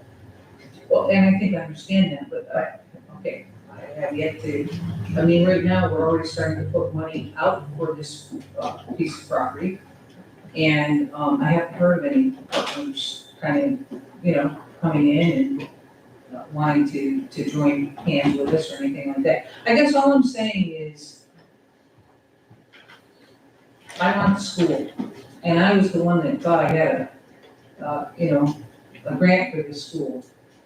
And didn't, easy come, easy go, I suppose, but right now, just saying, okay, so there's $120,000, $3,000 for a title search. And somebody just helped me understand, make me understand why I wanted it to begin with, I guess. I don't know how to say, I know that might sound rude. I understand when I have a picture of what I see down that can happen with that whole area, but yet, I also had a picture where I didn't want speed bumps either. So I just wanna make sure that what I'm kind of seeing as the end of the project, where we have the school, we're utilizing it in the city hall, we have the auditorium, we have the gym, we have all of this stuff going on down there as a real civil, kind of center. We also have acquired, the lakefront for events in front of the lake when we do fireworks and stuff. People will have a place to actually sit. Okay, so I just want to make sure that my vision is going to get there, I guess. And I share your vision. Yeah. That's one of the reasons we formed the BRC, is to put Okay. this vision together and try and put a price tag on it. And actually, I'm sorry, I neglected, John Newbold is here as the vice chairman to actually also speak. I completely started. Mr. Newbold, would you like to speak and see if you can bring some clarity? All right, I am John Newbold, and I'm on the Blue Ribbon Committee. Commissioner Lorraine is the liaison between the commission and the committee. He and I met with Superintendent Sorensen and Mr. Bowling and the head of the maintenance area recently. And we talked extensively about possible partnership between the city and the school board, and even talk about maybe a long-term lease. And the discussion turned to, they thought the best solution was that we owned the property. And DJ told them, talked about the city budget. It was not an infinite thing, it was very limited. And we talked about a price down the road, and they said, well, but we also emphasized that much of the property that's there was given to the school board by the city. And several of the buildings that were given at the time. And we saw no reason for this city to buy back what was given to them. So that led to a title search. They told us, what you need to do is go before the school board with a story that is viable, understandable, and something that they can buy into. Now, the first step to do that is to do a title search. There's a lot of speculation about what was given, when was given, and all of that. But that means nothing, but a title search will nail all of that down. And that'll be the beginning of the story that we'll take before the school board.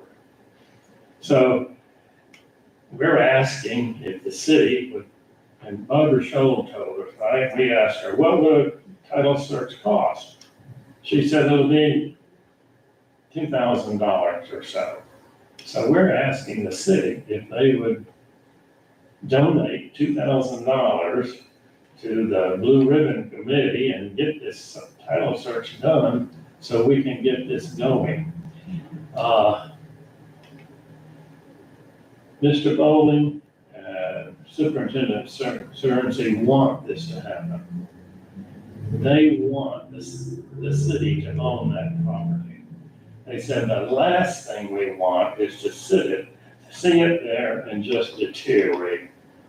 It's not good for us, it's not good for the city.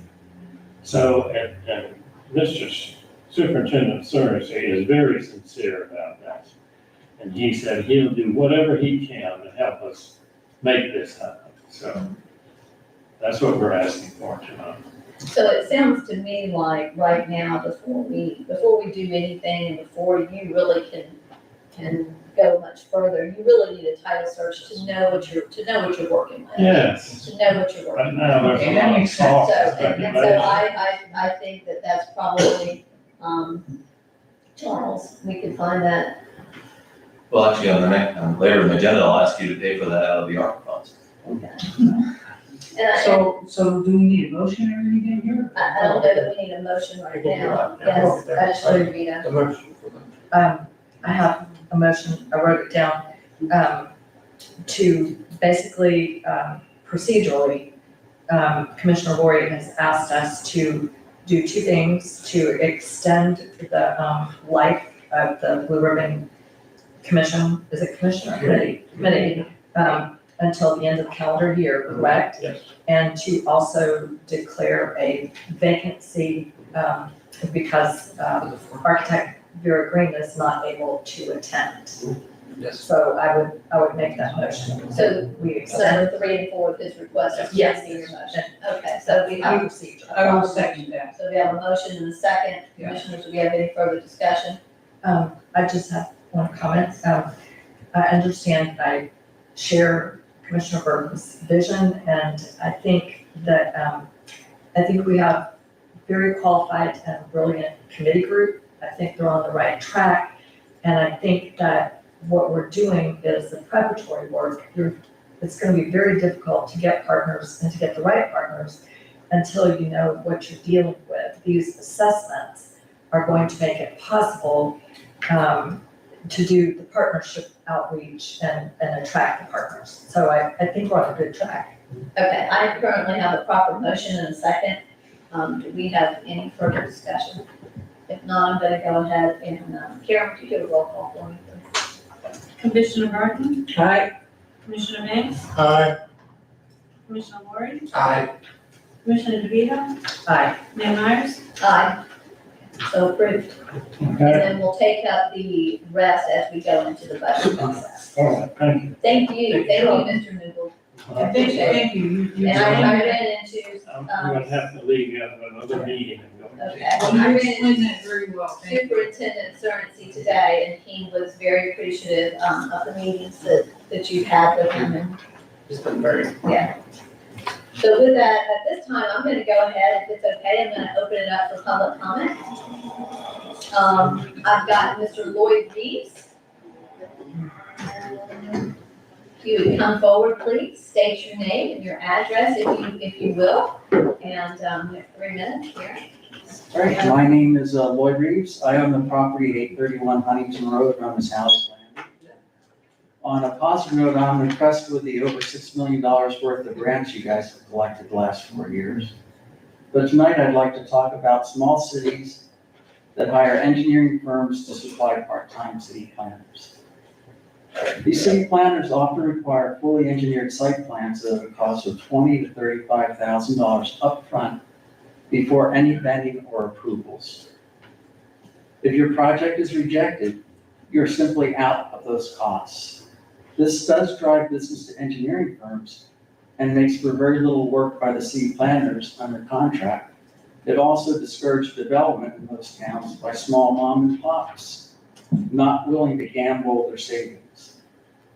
When you ask if fully engineered site plans upfront is the norm, they're happy to mention lots of towns where this is a requirement.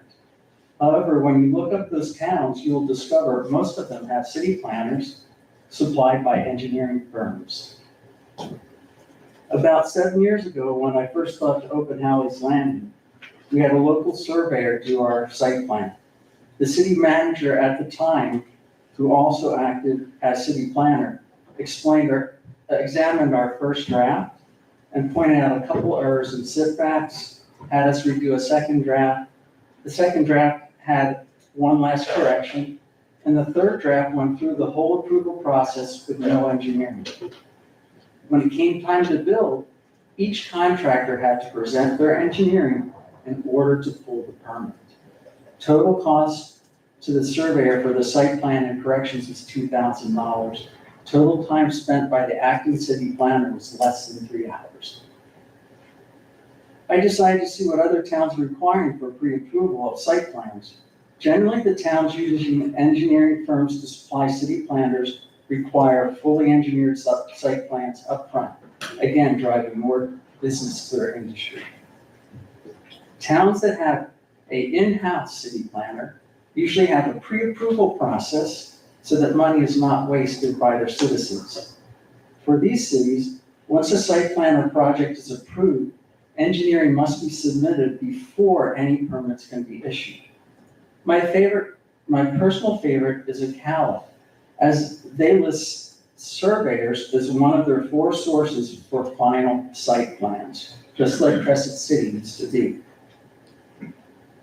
My request for the city council is to hire a city planner with no ties to engineering firms that actually can help you with a pre-approval site process.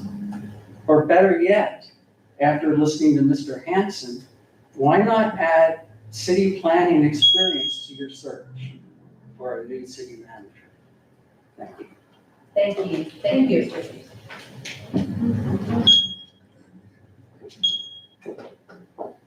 Appreciate that.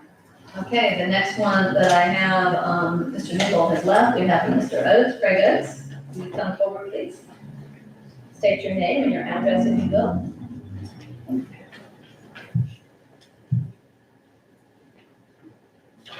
I'm going to speak very clear about this tonight. I'm going to start with saying my name is Craig Oates. I live at 601 Lemon Avenue.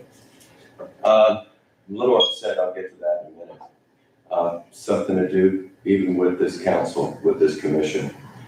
So I'll start with saying that I served honorably for our country. I've already had public service under my belt. I have 3 grown children who are all very successful in their own ways. I have a grown daughter and my grandkids who live here in the 32112. There was something posted on a Facebook page called 32112 Politics that a few of our, or at least a couple of our commissioners, are supporting it and advocate for that group. Well, yesterday on 9/11, something was done bad to a veteran again. That veteran was me. So I had friends calling me and texting me and messaging me every different way that you could reach somebody saying, you're not going to believe what's on 32112 Politics. Well, I never heard of them, first off. Never heard of them. But they posted lies about Craig Oates. The lie was that, well, they're lying about everybody. They're lying about Chris Coleman. They're lying about Jamad Batts, and they're trying to keep the commission the way it is. And that's fine if you tell the truth. When you lie, you become liable. So when you say that Craig Oates spent time in prison, then you can be liable for that, because Craig Oates has never spent time in prison. Anybody with any common sense that knows Florida law would know that you couldn't even run for mayor had you been in prison. So with a minute and 19 seconds left, let's go back 4 decades. I was pulled over on a traffic stop and brought down to the local station, and they took my picture. I was a young guy. Wish I still looked like that. But they gave me a misdemeanor and said, go and sin no more. And here it is 4 decades later, no anything, no nothing. So what you gotta make sure you do, according to my attorney, who is an ex-prosecutor in Central Florida, who's about to put some people on notice, is you have to just tell the truth when you say something, then you're not held liable. So I'll give you examples. I could legally and legitimately say that Magnolia Z has had problems in her past, who made that posting, by the way, where she basically bullied children, and she did other than that, and she was reprimanded for that. She unwanted touching, I think is what it was. We have a commissioner who, in her past, we have a commissioner, start my time back over. We have a commissioner that in her past, she has physical and mental violence against an ex-girlfriend, and Magnolia Z is your girlfriend, and she's the one that made the posting. You'll be put on notice. Sir, You'll be put on notice. Thank you very much. Craig Oates. thank you. Thank you. It's unfortunate that anybody would have lies shared about them on Facebook. And you know, I'm one person that has quite a few. So anyway, let's move on. You got Magnolia Z at your house. Sir? Okay, with that, do we have anybody else that would like to come forward at this time? Yes, sir. I know I don't, I've run out of. Kenny Evans Jr., 400 Shortcut Road. Hey, I just wanna thank Mr. Charles for the excellent job that he's done for the city since he's been here. It's a really good time to walk out.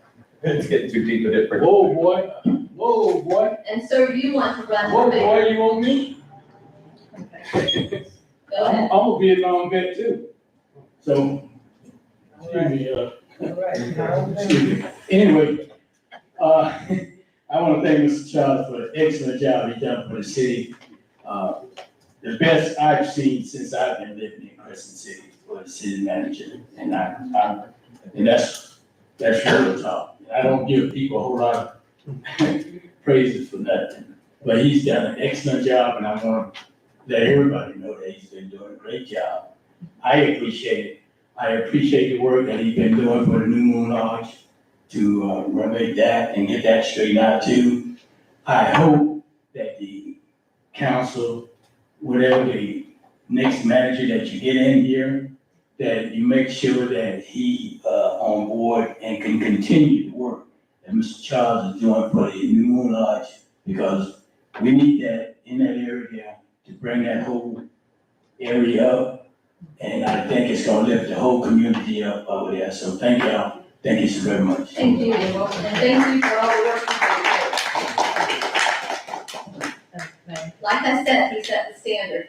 I have to say, Mr. Evans does not give me a compliment. He does not. So when you get a compliment from Mr. Evans, He has high standards. Yes. He has very high standards and, you know, when you live up to that, so you need to write that in a book somewhere.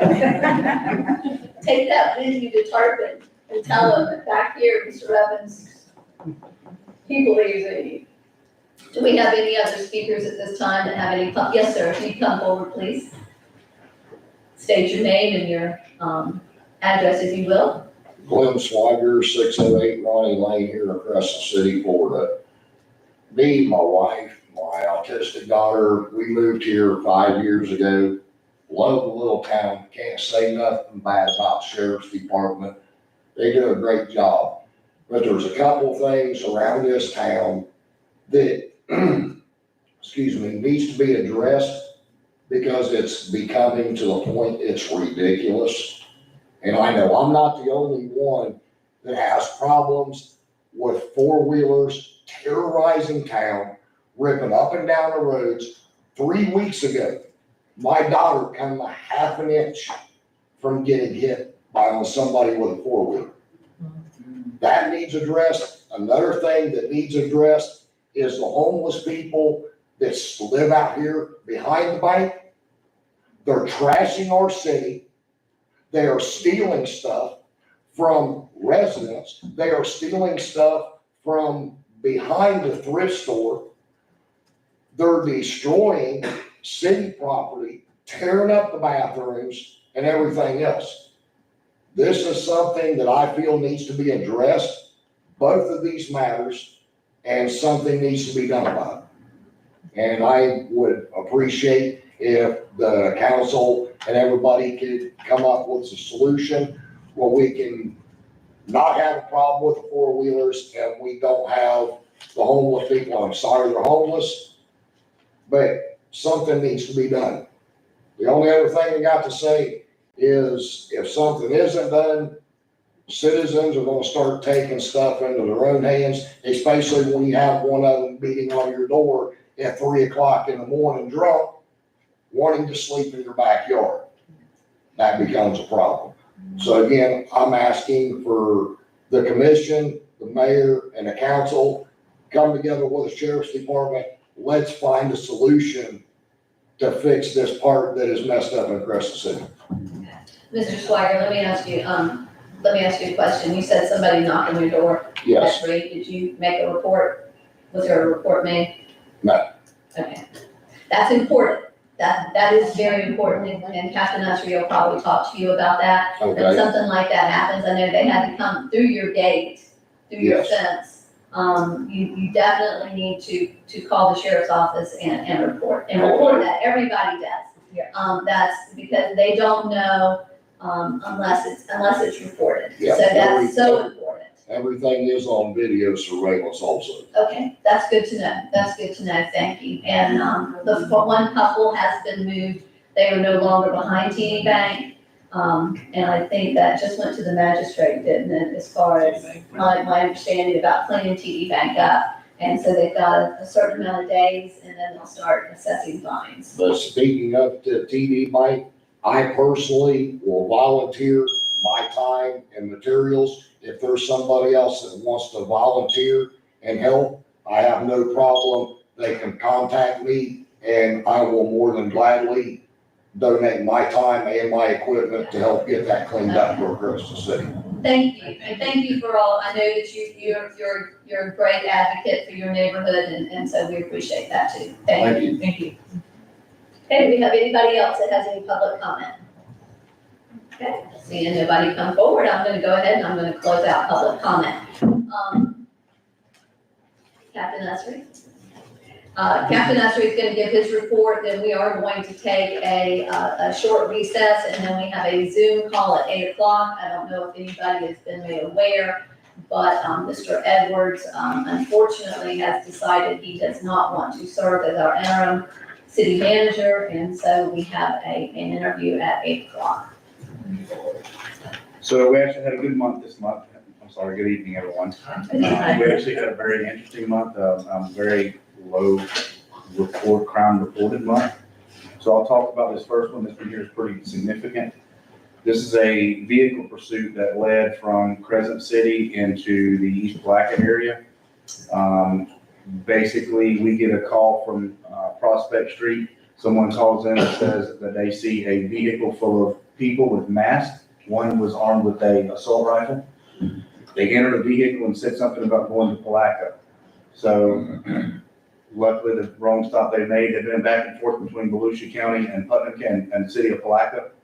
Most of these individuals that was in this vehicle were associated with Palaca, other than one that was from the Fruitland area. They have no association that I can find in the city of Crescent City, but they did make a stop for one reason. What reason that was, I don't know, because it was the worst mistake they made. As they left as the report came in, just as the lady gets off the phone, we intercept the vehicle coming out of the parking lot, and we attempted a traffic stop, and a vehicle pursuit was on. We reached speeds of over 140 miles an hour during this pursuit. We deployed stop sticks at the area of the Dunn's Creek Bridge. It involved obviously a lot of deputies. I can't remember how many total it was. I know it was at least 8. Got the successful stop stick at the Dunn's Creek Bridge, and vehicle ended up coming to rest in the East Palaca area, right there near where they sell the mobile homes and whatnot. We did recover the rifle.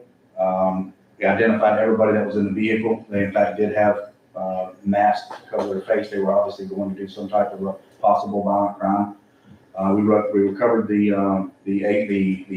assault style rifle and arrested 2 people out of the vehicle. One was the driver. Her name was Deanna King. She was from Fruitland. And another, Ashante Fryer from Palaca. She was in the passenger seat. She had a warrant for her arrest unrelated to this actual incident. The firearm recovered, we obviously placed it into evidence. There were several people that were in the vehicle who had convictions for felonies. And we sent that off for some residual DNA to see if we can maybe link that to someone in the vehicle. Other than that, do you have any questions so far on this one? Any questions? You did a good job. Good job. It wasn't me. It wasn't me. I was at home asleep. Mayor, just one very important comment. The mayor was saying if there's a problem, please make a call. Thank goodness someone made that call. That's exactly And did what not I did. wait for something violent. And just like we had our incident today, no matter how small it is, and I was explaining my concerns to this individual today, we had some dogs that were out that we found up under a neighbor's yard. And until you see what damage a animal can do to a person, you need to call, no matter how ridiculous you think it is, just make the call. The guys are here in the Crescent City, they're looking for stuff to do. As you'll see here in just a second, they have very minimal calls for service, so they're itching for something to do, so please make that call. Here's our traffic crash data. One was another vehicle pursuit, the other was a crash there at Vernon and Grand Rondo. Vehicle was traveling east on Grand Rondo, swerved and missed an animal, hit the curb, ran off into the grass and overturned. The second was another vehicle pursuit in Crescent City where Mr. John Moncrief lost control of his car and crashed into a power pole. He was arrested for fleeing and attempting to elude, and I think driving while license suspended. Any questions? And lots of chases, so. Captain Usher, Yes. is there a way in the future you could put the times that these occur at? Because I'm just trying to think, are they daytimes or nighttime? Like, Absolutely. Sure. And I also gave Commissioner DeVito some information. As far as I can find here, looks like at that intersection of Vernon and Grand Rondo over the last, how many years was it? 3 years, how many it was? There was 9 accidents there, 9 total. That's the one that we brought to the county as far as that being that issue. Y'all met with the county and talked to them about doing something right there. It's just a weird geometry. Here's the meat and potatoes. 175 calls for service, further 42 of those were traffic stops. 2 of those were traffic accidents, 12 total reports. The arrests can be skewed. I told you, Mayor, that Right. there's 3 actually in Crescent City, and it's hard for me to search. If there's a resident in Crescent City that takes refuge somewhere else and they have a warrant for their arrest, they're gonna make the arrest at the actual location where they made the arrest. So that's hard for me to say. We It would made just be here in the city like we had talked about. Right, so 2 of those, 3 more of those. It happened here in city Yeah, property. 3 and additional 3 were Crescent City related because they were here and somewhere else. When we actually called, not just on those 2 incidents that were here. there's really no way for me to check for warrants and stuff like that. That'd be way too time intensive. That's your crimes that we monitor, the robbery, burglary, vehicle theft, aggravated assault, and your total for the month was 0. So we took a 300% decrease. Good job. Phenomenal, good job, guys. Other than that, that's all I have. I know we mentioned about the homeless people, and I've expressed my concerns about that. I've actually talked a lot about that lately. We're very limited on resources for homeless people. A lot of the people that I've encountered in Crescent City are not homeless. They have a place to go. They don't want to abide by the rules. They would rather live on the street. But the product of that is they're causing damage, they're causing inconveniences to people, and it looks bad. So if I can get cooperation with property owners, business owners, and I have done that. I have got some of these individuals that can't step foot off the roadway and they step onto a trespassing lane. So there is an end result, very challenging for us. And again, lack of resources. And when we have that person who is truly homeless, I'm gonna do everything in my power to help them. So other than that, that's really all I have. And I know you have, I know that. you had the one, and I know everybody's posted it where they took the donation, and I asked you about that at the Parker House, and so that's been taken care of, correct? Yes. He wanted them trespassing that. They are, last I known, they were living there off of Cedar Street. Mhm. And last time I seen them, they were laid up under some plastic. So they're back over there, okay. I'm not sure if they're back there now, but that was where they were. And they, like I said, that's, family members will take those in. Yeah. They just don't want to break up. They can't be together. They've got a toxic relationship. Both families will welcome them back in with open arms. They just. And there's some of our issues right there, I mean, there's some of the vandalism that we've had, and it's just the usage that they're taking, so But we've had some great successes. we've had some great successes. So, Commissioner Banks? Captain, what about the state law the governor passed about homeless? Are they gonna go to, if I'm getting it right, I don't think that passes until October. October first, it goes into effect October first. well, I would move it again, but October first. What is that law? What is that law? About them not About allowing them sleeping in to public. sleeping in public, Sleeping in public. sleeping in public. So that everybody understands what that law is. That's basically what it is. You can't sleep in public. And it's mainly targeted toward just that. And, we'll see what challenge that becomes. And I do want to say today, I know with the dogs, that happens. We all know, we've all had a dog gets loose. We were able to make contact with her, and she called me later on this afternoon, and she just was so complimentary of you and the way you handled that, and she of course was she was upset, she was embarrassed that happened.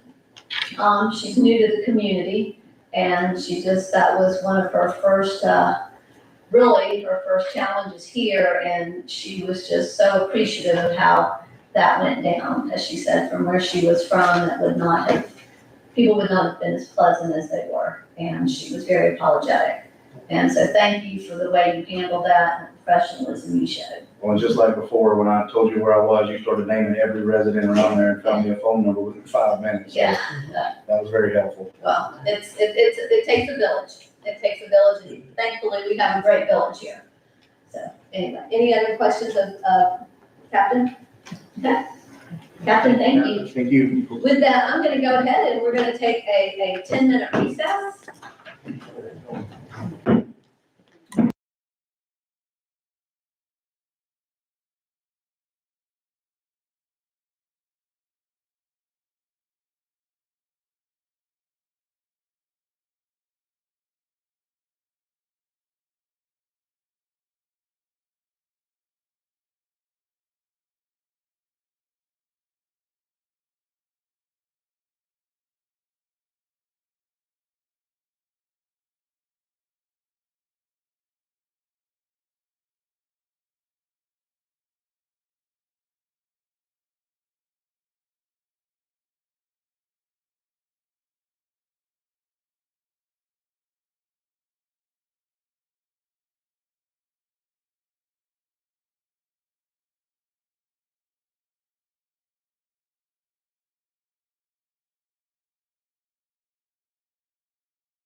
meeting is back in session.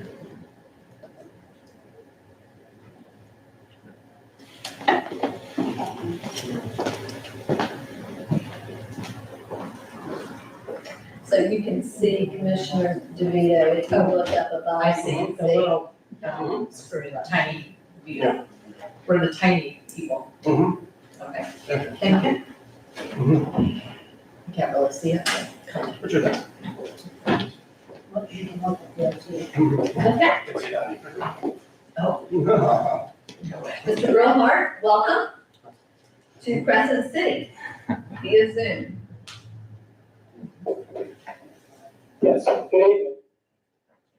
Would you like to, Charles, do you want to kind of give us an overview?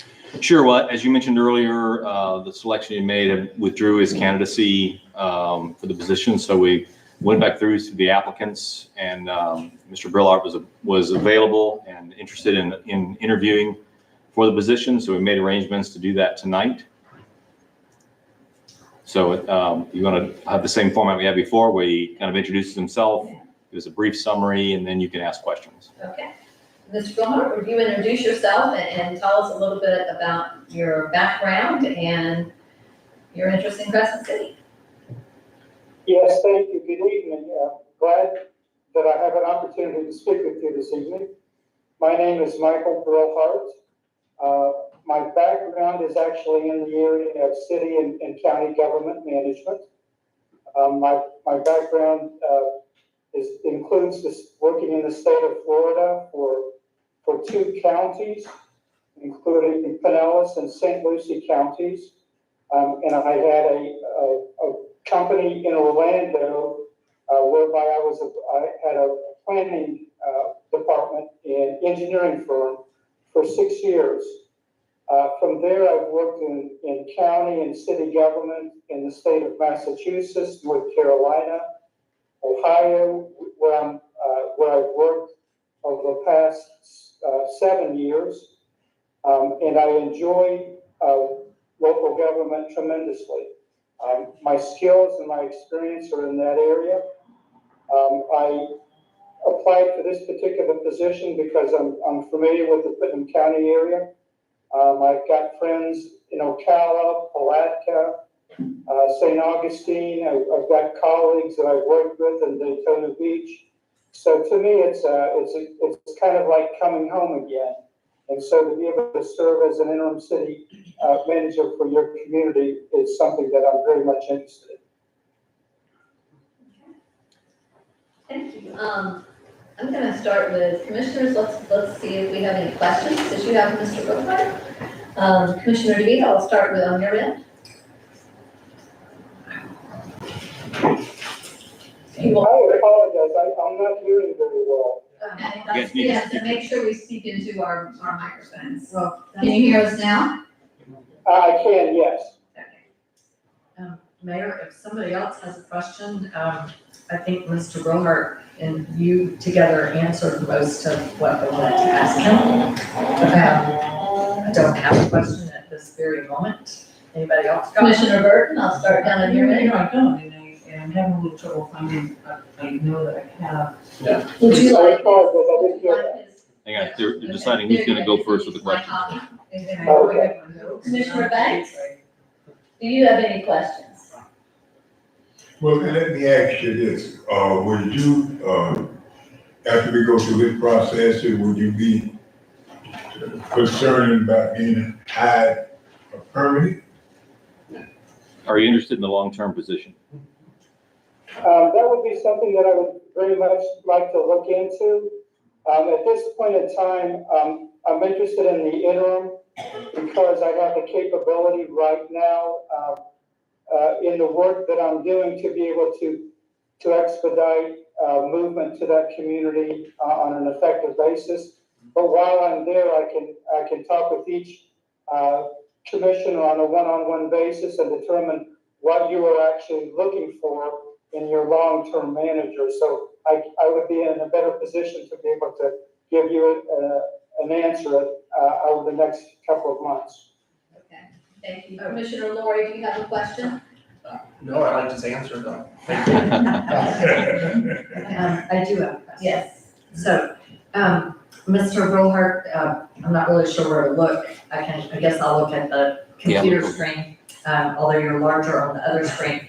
So, could you just share with us, when could you start and would you be able to stay, until we hire a permanent manager?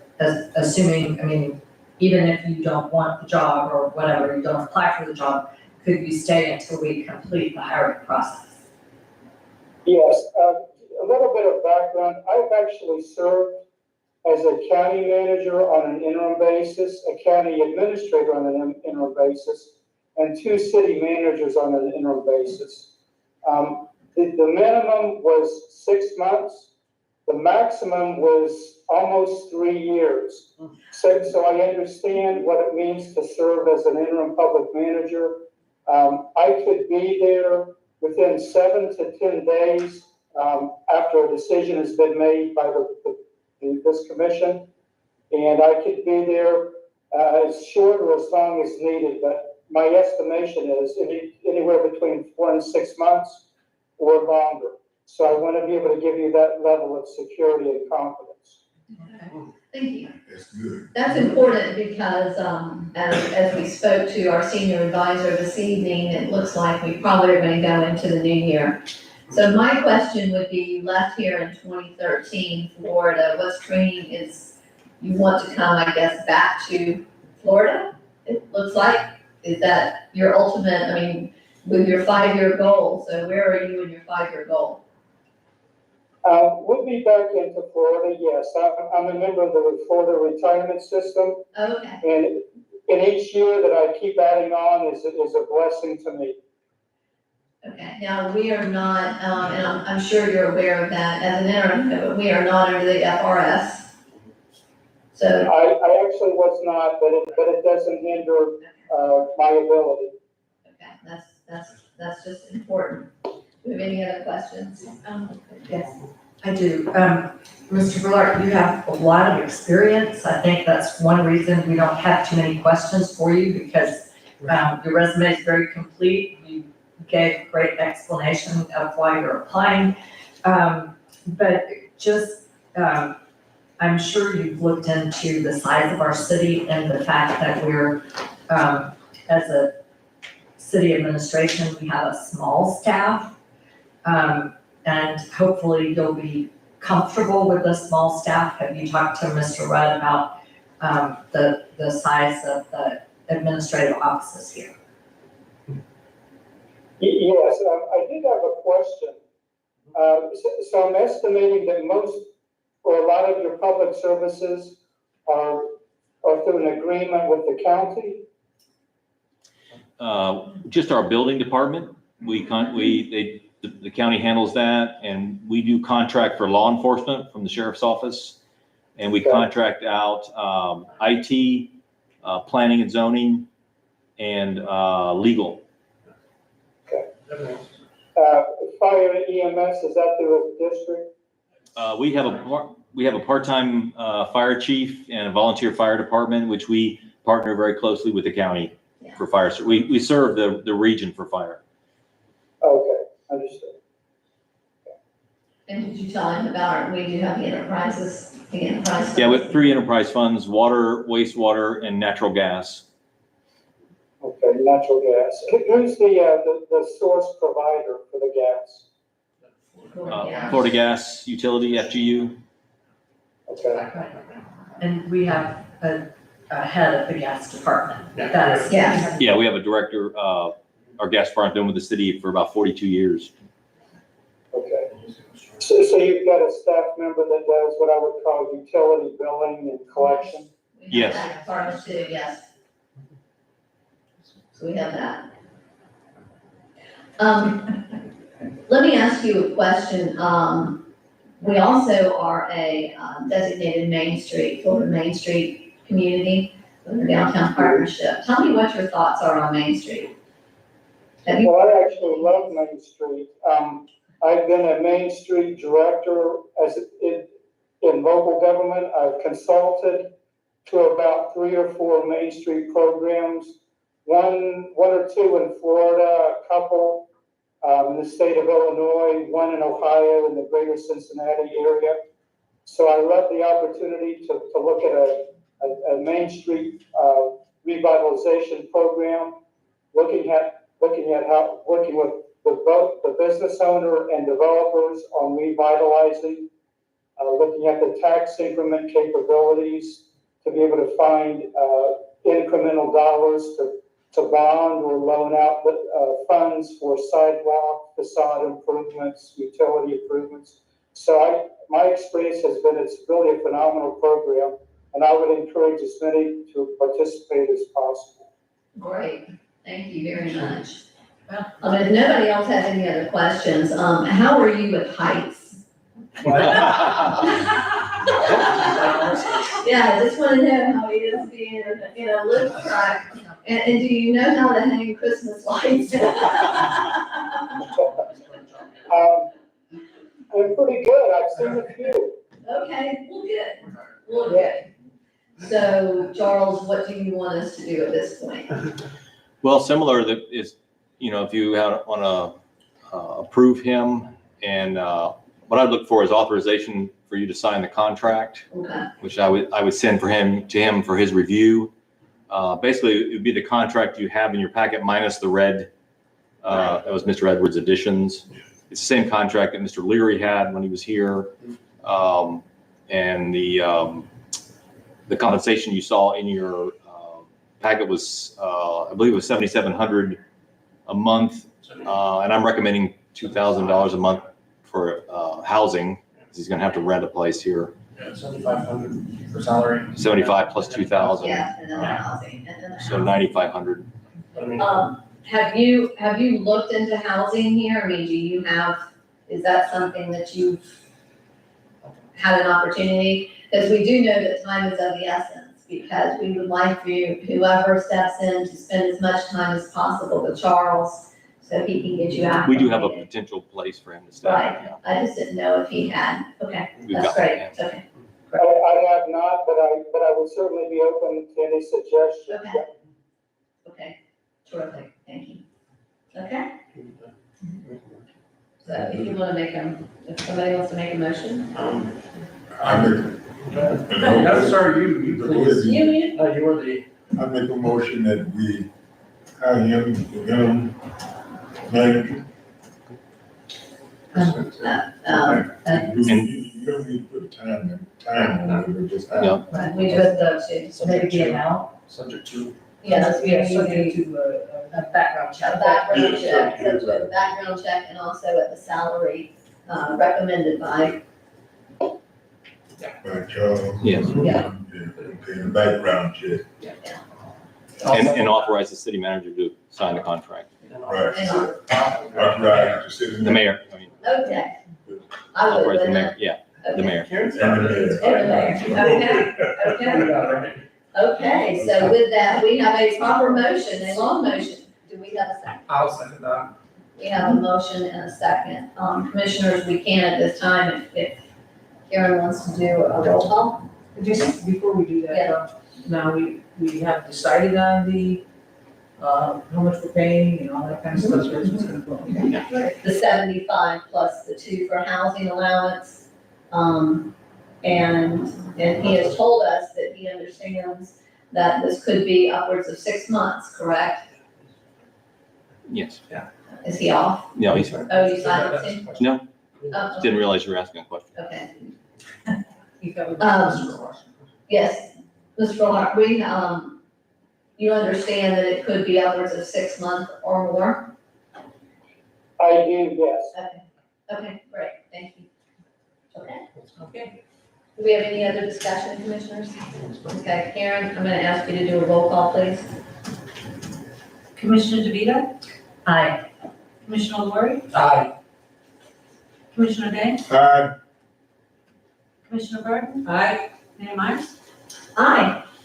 So, thank you. Yes, You've been thank you. unanimously approved, and we welcome you to Crescent City. Charles, you and Mr. Holmes will be working out the details, correct? Yes, I will, I'll email you a draft contract for your review, and this will also be pending we'll do a background check, obviously. But we'll talk again tomorrow.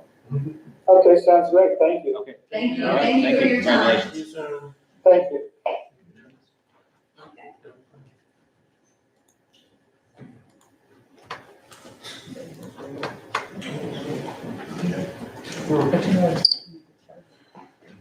That was good. Thanks, Deb. I did too. I like the Main Street question too. Okay, so Charles, with that, we're gonna tell us when you're ready. I'm looking for one. Well, and Mayor, I hate to say this, we've done it so quickly, but we said subject to a background check, but as well, I noticed, his resume has references. Have we yet checked any references? I believe Sheila did, didn't she? I'll have to ask her. Yeah, I'm pretty sure. I think she went through all 6 candidates' references, Okay, but I'll so she check did with her. previously. Should have asked her before tonight, Yeah, but, yeah. but I can always get an email to you tomorrow, or you can always call her. Charles, you gave me a piece of paper earlier tonight, and The motions I've got. I know this is going to surprise you, but You lost it. I didn't lose it. It's just, it's like, there's lots of paper. Yeah. There's just lots of stuff. There's lots of paper. You don't need, yeah, I've got another copy for you. Yeah, okay, so I'm doing it. Maybe that's my copy. Might be my copy. Okay, with that, let's go on to our, I'm gonna close this meeting, recess this meeting, and we're gonna open up our CRA. Mayor, the first item on the agenda is approval of the memorandum of understanding with the Crescent City Downtown Partnership.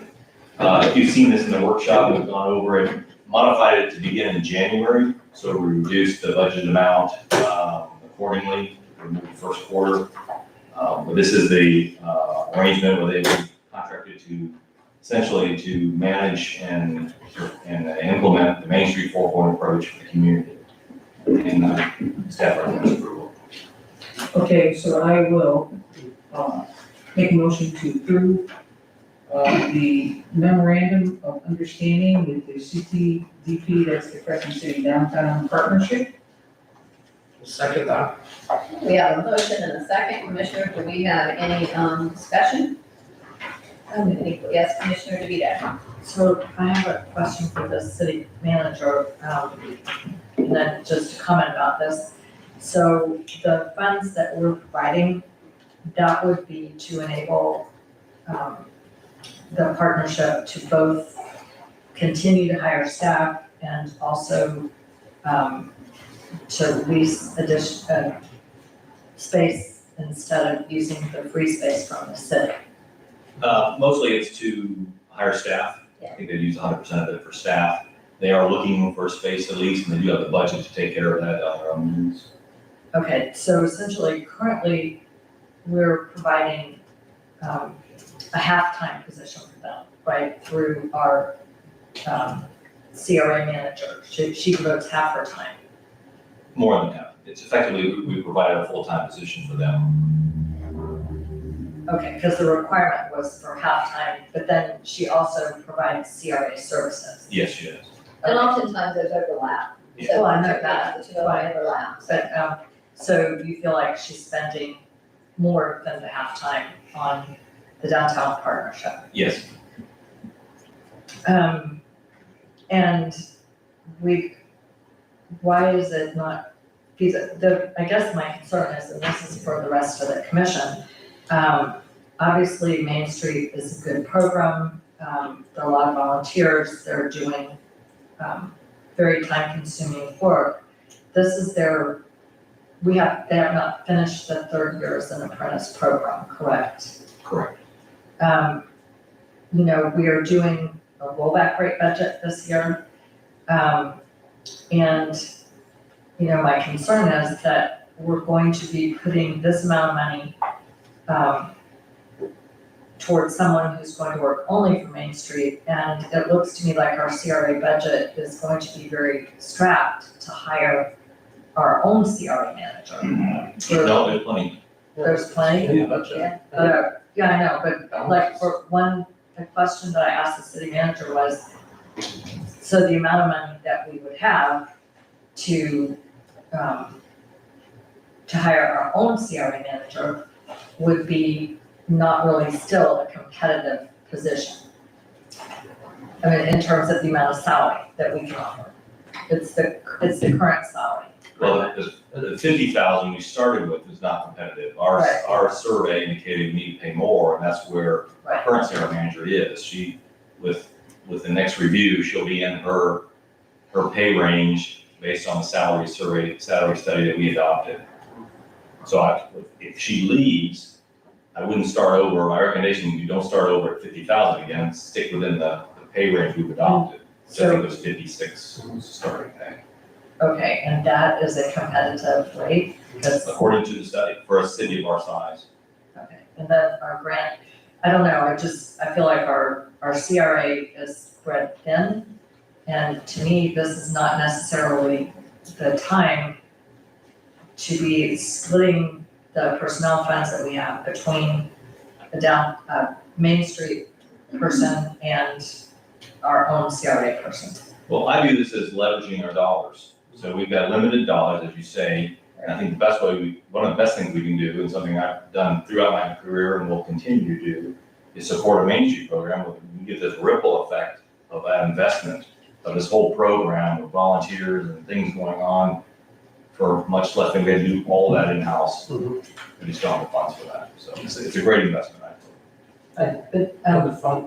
I'm sorry, so the other concern I have is that, I looked at the 4-point approach. I understand they're supposed to do the 4-point approach. To me, it seems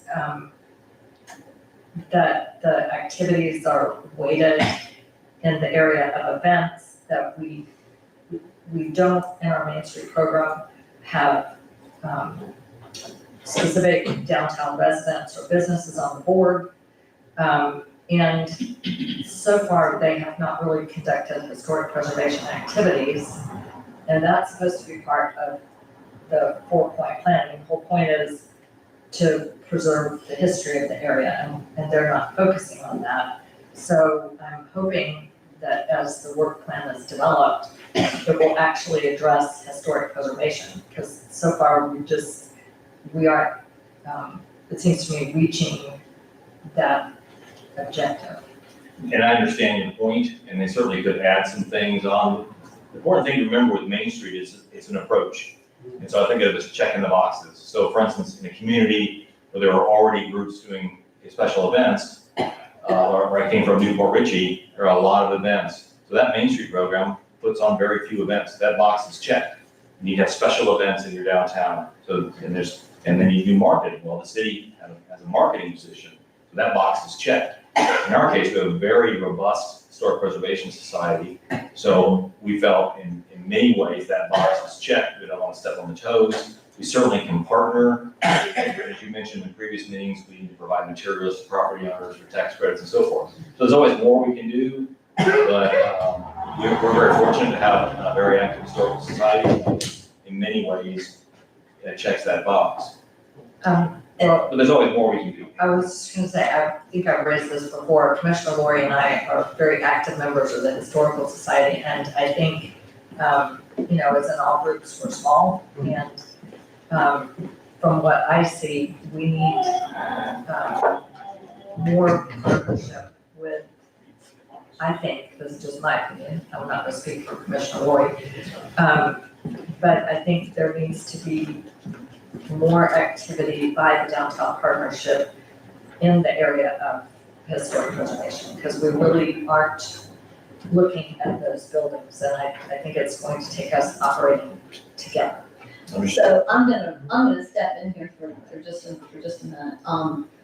I think that in this short time, they have done an outstanding job, and we should be very, very proud of the volunteer. It is a volunteer board, and some of those members work on it full time. And it's just something that they have contributed to our community. I encourage all of us, Commissioner Vito as well, to get involved and become a volunteer with the downtown partnership and bring that aspect of the historical portion that you're asking of them, take a lead role in that. I mean, we all can. I will share with you, and I've shared with you before, I work almost full-time as a volunteer, and I have done some very heavy lifting for historic preservation.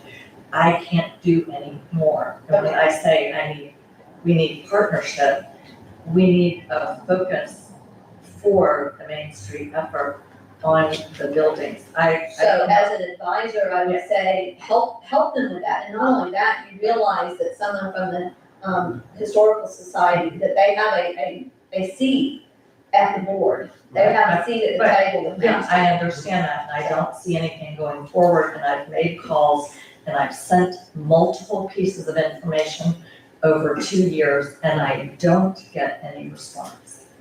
So I'm just saying. Sometimes you have to, I am gonna, okay, I'll let it go, because sometimes you have to be a player and get in there and help, and work with them, and so that's what I'm saying. Be a volunteer, help them, they don't have that historical. Right, okay, there are several organizations that are part of Main Street. I'm part of those organizations, and I am up to my volunteer max as an individual. I complimented the Downtown Partnership. I have spent 30 years of my working life working and volunteering, and now that I'm retired, I am volunteering quite a bit to the point that it is affecting my health. So I'm working very hard, and what Okay, I'm we don't want saying it is, to affect your health, so. right, I'm saying So I'm you've done your hoping share. they will pick up, Thank you. and because I've done quite a bit. Let's go forward, yes, sir. It's also important to note, in a volunteer organization, if you don't have volunteers interested in doing those things, they don't happen. Yeah. So we want to attract some people that. And that's what I'm saying, if you have some input, then that's what we should be doing, is because you don't have that backbone in this organization. And I just wanna say one thing, I know we're talking specifically Main Street, but our Main Street CRA manager at this moment, Christina, has worked very hard to incorporate and get people interested, the buildings in particular. I know that she has worked very, very hard. The CRA program that we have to, rejuvenate Central Avenue, okay, shows that, and to try and preserve some of the, historic buildings that we have left. So I think the intent is there, and quite frankly, I think they've done a fairly decent job with what little they've had. And they deserve credit for all of that. So, it's been a combination of Main Street CRA, and I think they've done very, very well. I have to agree, I mean, and just this building down here, the other building, I mean, Yes, ma'am. Christina has been on all those owners through these couple of years, and they finally started to do something with it, and they're turning that building around.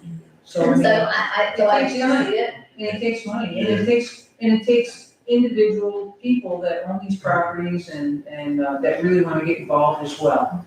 And sometimes that's difficult because of the cost. Okay. Units. Yeah, the music, so they're Yeah, working on working on music, that. they're working on Bring music. it live back. Okay, so, here, we don't have a motion yet, do we? Oh, we do, we have a motion, there's action, okay. Okay, with that, Karen, I'm gonna ask you to do a roll call, please. Commissioner Burton, Aye. Commissioner Banks, Aye. Commissioner Lori, Aye. Commissioner DeVito, Hi. Mayor Myers. Aye. Okay, so approved. Mayor, the next item is approval of the CRA budget and recommendation to the commission for adoption. I do want to acknowledge Commissioner Lawrence sent me very nice upgrades on our graphs. Unfortunately, with the projector, it's still blurry, so you can't read the numbers. You do have them in your packet. Central CRA, we have $75,000 for grant programs, $37,500 professional services, that's the contract for the partnership. $16,000 for improvement projects. And then we have $22,140, that's for materials, IT, kind of our overhead costs and so forth. The big shift in this is shifting the payroll costs out of this, which allows more money for grant programs. And we've started a housing program in this budget as well, which will be new. In the North CRA, the same thing, we also started housing, and we have a lot more money there we've been carrying forward. So we have $110,000 proposing for the total grant programs, and then this is where we put the bulk of the personnel costs for the CRA manager position, as well as some improvement project money of $23,000. So that's where you do projects in our right of way or so forth, those funds. And then the South CRA, which is still very tiny, very little revenue comes in. We did manage to pull together $19,000 for grants.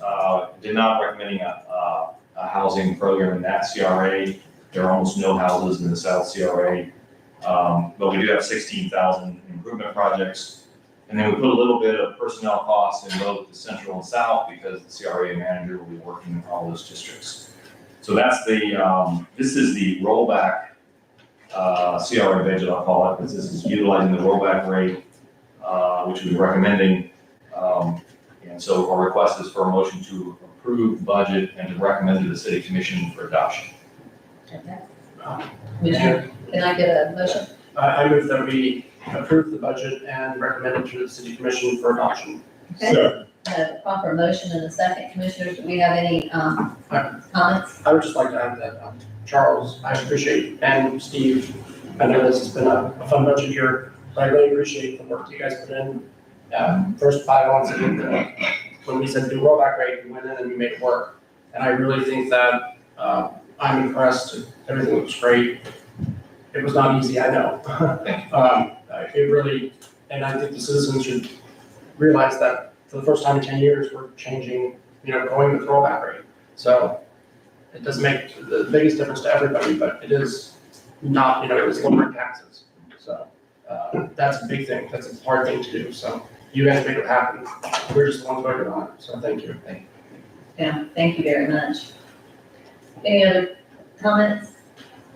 I do, just a final comment. I'm voting to approve the budget, but I do think that we're not necessarily allocating funds in the most efficient way. We've talked about historic preservation and the need for expertise that can't all come from volunteers. I think we're missing an opportunity at this point to put some money into a grant writer. And also this would have to be the main budget, to fund some expertise in economic development. But I think we have a big need for someone with knowledge of historic preservation grants to help us write those grants. And potentially that could come from the CRA. Well, we've asked for, We're under contract with 2 firms. yeah, we're under contract with 2 firms, and we've asked for that and we finally did do that. And do you feel that they're not sufficient? Well, we haven't really talked about that for a while. It has, as I understand it, they do some for free and some not for free. But you raise a good point. I think we need to talk about how we are utilizing their unpaid contracted grant writers. Correct. I mean, we don't pay them unless we ask them to do a grant that requires them to be paid. I don't know any grant writers that don't get paid. I mean, somehow or another, they get paid right within the Well, grant. I'm talking about upfront. They do, there's certain categories of grants. Anyway, They're not on a retainer, it's on base. my bottom line is, I think we need to direct some attention to the issue of getting help with grants and connect that expertise. Thank you. We have any other comments? I'm gonna ask for public comment. If we have any public comment at this time, do we have any public comment? Anybody would like to come forward and speak? Okay, seeing no one come forward, I'm gonna close the public comment. Karen, I'm gonna ask you to do a roll call, please. Commissioner DeVito? Aye. Commissioner Lori? Aye. Commissioner Banks? Aye. Commissioner Burton? Aye. Mayor Myers? Aye. So, and with that, I'm gonna close out our CRA portion and reconvene our regularly scheduled meeting. Let's go to business items. The first business item for you is the approval of contract for law enforcement services. We talked about this last month. There were some discussions and changes. sent those out to you, and staff recommends approval of the contract. Commissioners, can I'm gonna go ahead and, ask for the approval of the contract for law enforcement services as written. I second. we have a motion and a second. Commissioners, do we have any discussion? Yeah, it's my understanding, that Colonel Wells is not here tonight, that basically what they sent is, what they expect us to pass. So there was. Based on the discussion we had at our last meeting. Yeah. Right, but they made a change. They said that, paragraph 5 was needed. I don't really understand that. I think the contract could be a little tighter. I was not expecting them to bring it back with paragraph 5, back in it. And as well, I noticed that, this is basically, to me, kind of a handshake contract. We had talked before about the issue of parking. It's not clear to me, and there's no one here to answer a question, it's not clear to me whether we're providing office space for just the deputies that serve the city or the whole substation, and we don't really specify anything as to parking, but, I'm assuming we'll work that out. We talked about that, and that's gonna be the sheriff's substation and it will be a law enforcement substation, just like the other one is, so that if you've got highway patrol, Right, I get you've that. got FWC, if you've got anybody in here, they will be working out of that building. Parking, we talked about that before, there's ample parking in the back.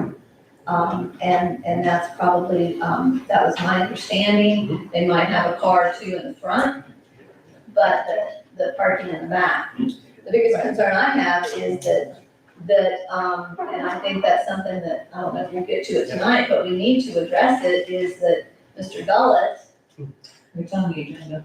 well, it's not on the agenda. It's not on the agenda.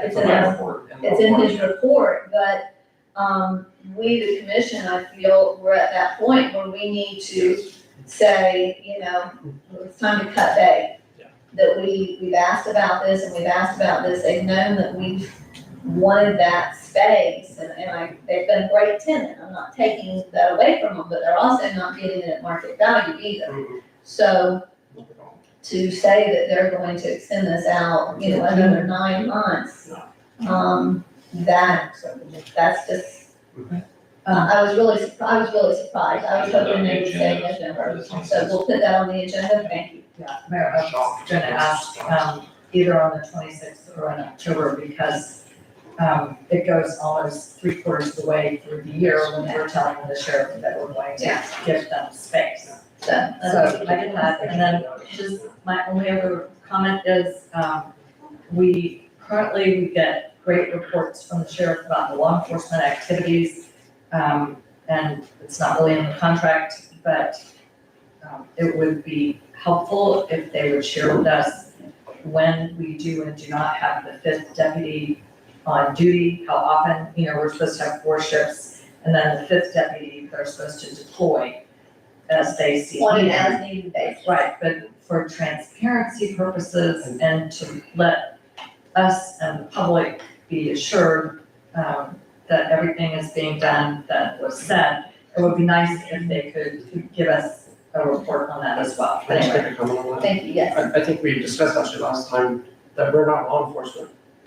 We don't know how to run a law enforcement agency. That's why not we're the not leaving it up to them. The point is, they are law enforcement agents, let them do their job.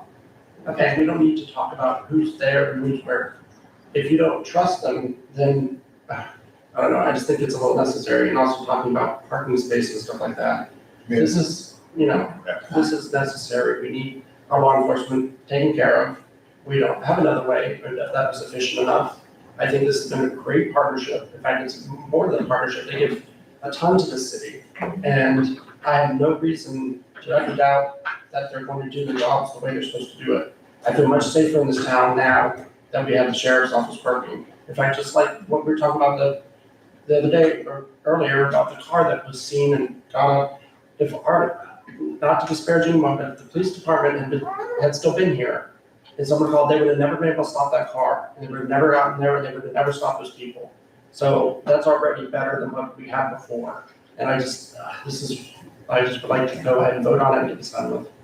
Yeah, I could, I'm not saying we should have the sheriff's contract, I'm not saying they don't do a good job. Whatever Commissioner Roy spoke to was not what I was addressing. What I was addressing is, we are making payments. I think it is reasonable and appropriate for them to let us know that the people we're paying for on a retrospective basis have actually been on the job. Do we need that many people? Sure, then they can tell us about it. It has nothing to do with us directing when or where the sheriff deploy these people. They do a very fine job at No, that. I think it's the way you presented it. It sounds as if we don't trust that they actually are providing. And I know, I'm gonna call the question. Okay, we're done. We're done. okay, Second for that. thank you. I'll go forward here, and if you'll do a roll call. Okay, Commissioner Burton, Aye. Commissioner Banks, Aye. Commissioner Lori, Aye. Commissioner DeVito, Aye. Mayor Myers. Aye. So approved. Let's move on to, Mayor, the next item, as you recall, I think I notified you last month, we're required to not just earmark, but to actually obligate contractually all the funds by the end of December.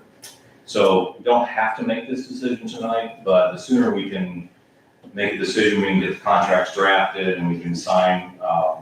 And I provided you a list of recommendations, the things that are before us, the feasibility study for moving into the school. I think it's important to show us what we're getting ourselves into.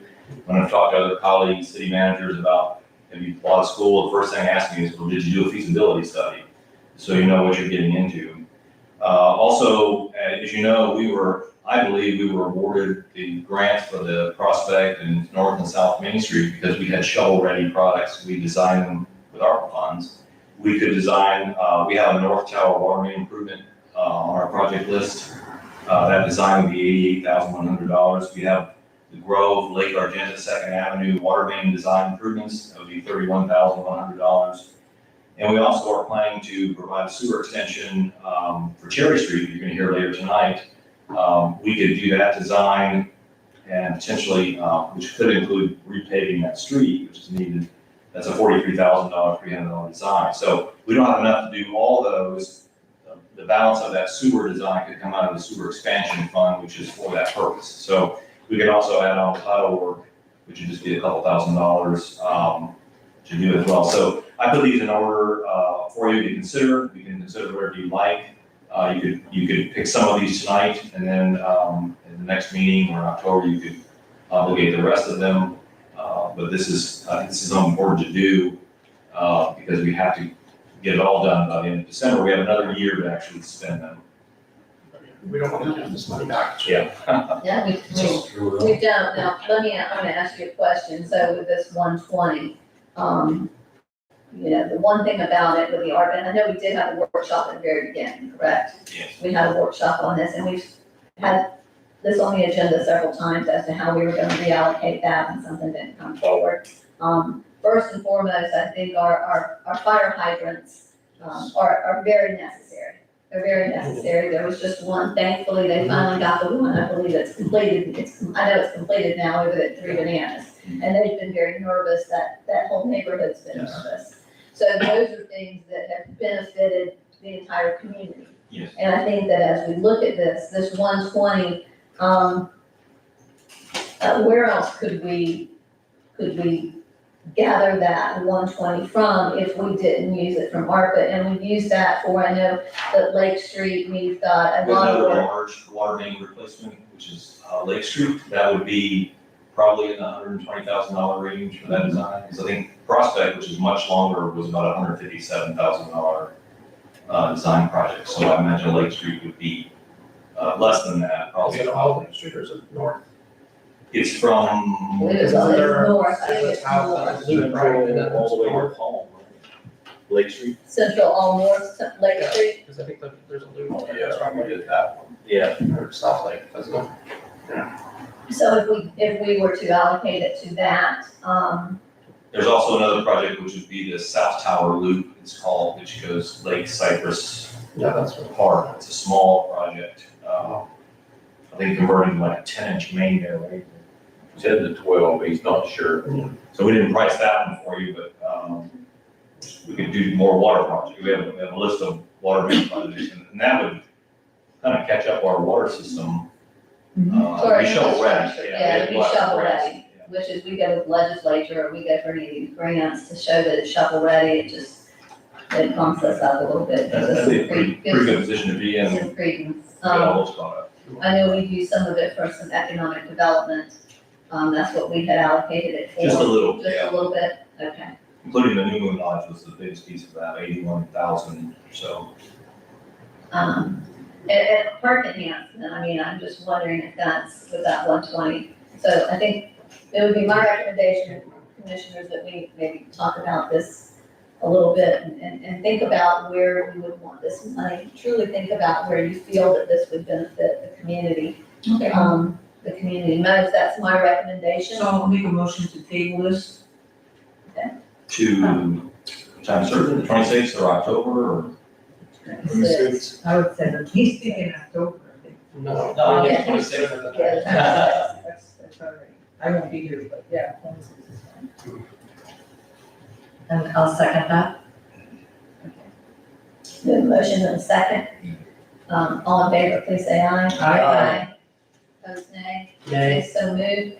And Commissioner Burton, Mr. Holmes, if she is not going to be present and she has, I guess she can send to Charles any recommendations she might have that he could at least share with the commission or thoughts. Oh, certainly she could Yeah. convey that to him. There'd be nothing inappropriate about that. Okay. No proxy or anything to No, fill out, no, but she can't. she could definitely convey to the city manager her comments to be voiced to the commission. Wouldn't be a violation of sunshine or anything of that nature. Okay, thank you very much. Okay, let's move on to the adoption of the annual tree plan. And commissioners, I just want to say that we've got a lot to get through. We might even have to extend, and I hope that everybody will be in agreement to do so, so we can get this work done tonight. So we can take up the annual tree plan, or we can table it once again. I move to table this to October. Okay, do I have a second? Tree plan, yes, sir. I second. Okay, we have a motion and a second. Do we have any discussion? Yeah, why are we tabling this? I mean, it's, I think. it's- I'm just asking that as long as, She's asking, yeah. No, I'm just That's just- surprised. I thought that it was Yeah. pretty much done There's and, nothing that changed from last year, so yeah, nothing it needs changed. to be discussed on it. Well, it needs to move to the- so we have a motion, currently we have a motion and a second to table it. So I'm gonna go ahead and Go ahead. move that to a vote, so I'll, If there seems to be a will of the commission, go ahead and vote on it. If you don't feel any questions, I'll withdraw my motion to table, and I'll move to approve the annual comprehensive tree plan for fiscal year 2024-25. We'll second that. Commissioner Banks, would you withdraw your second? I have a promise. Okay, and you'll second her motion. Okay. Do we have any further discussion? Okay. Do we have anybody from the audience that would like to speak on this? Seeing no one come forward? I have one thing to say. Yes. I think I submitted it to the clerk. The appendix A part, I just did some math. And instead of having the circumference of the trees, I put in their diameter or crest height. That's actually what we use to determine their status as a champion tree or a specimen tree. So I just had fun with math the other day.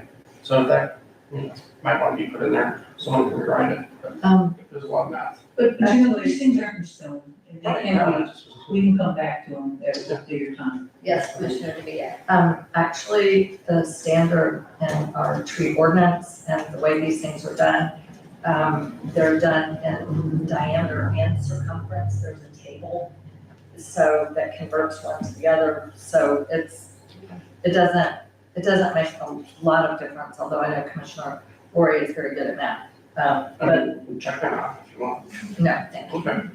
But it's, in our ordinance, you can do it in diameter or circumference and whatever. I just didn't know the LTCs, very often. I would like to, the only thing I have is that, we go back and forth, they say Crescent Lake, and Yeah. it should be Lake Crescent. No, it's actually Crescent Crescent Lake. Lake, so I wanna make sure. Yeah. Okay, cause everybody goes back and forth, USGS, okay. name on, name. And then it says each year on Arbor Day, and seldom, I would say that easier in recognition of Arbor Day, city officials, because we don't do it on Arbor Day, and a lot of other city officials don't do it on Arbor Day. So that would be the only change that I would suggest. Commissioner DeVito, would you accept that change in your motion? Certainly. Okay. Okay, any other discussion? Okay.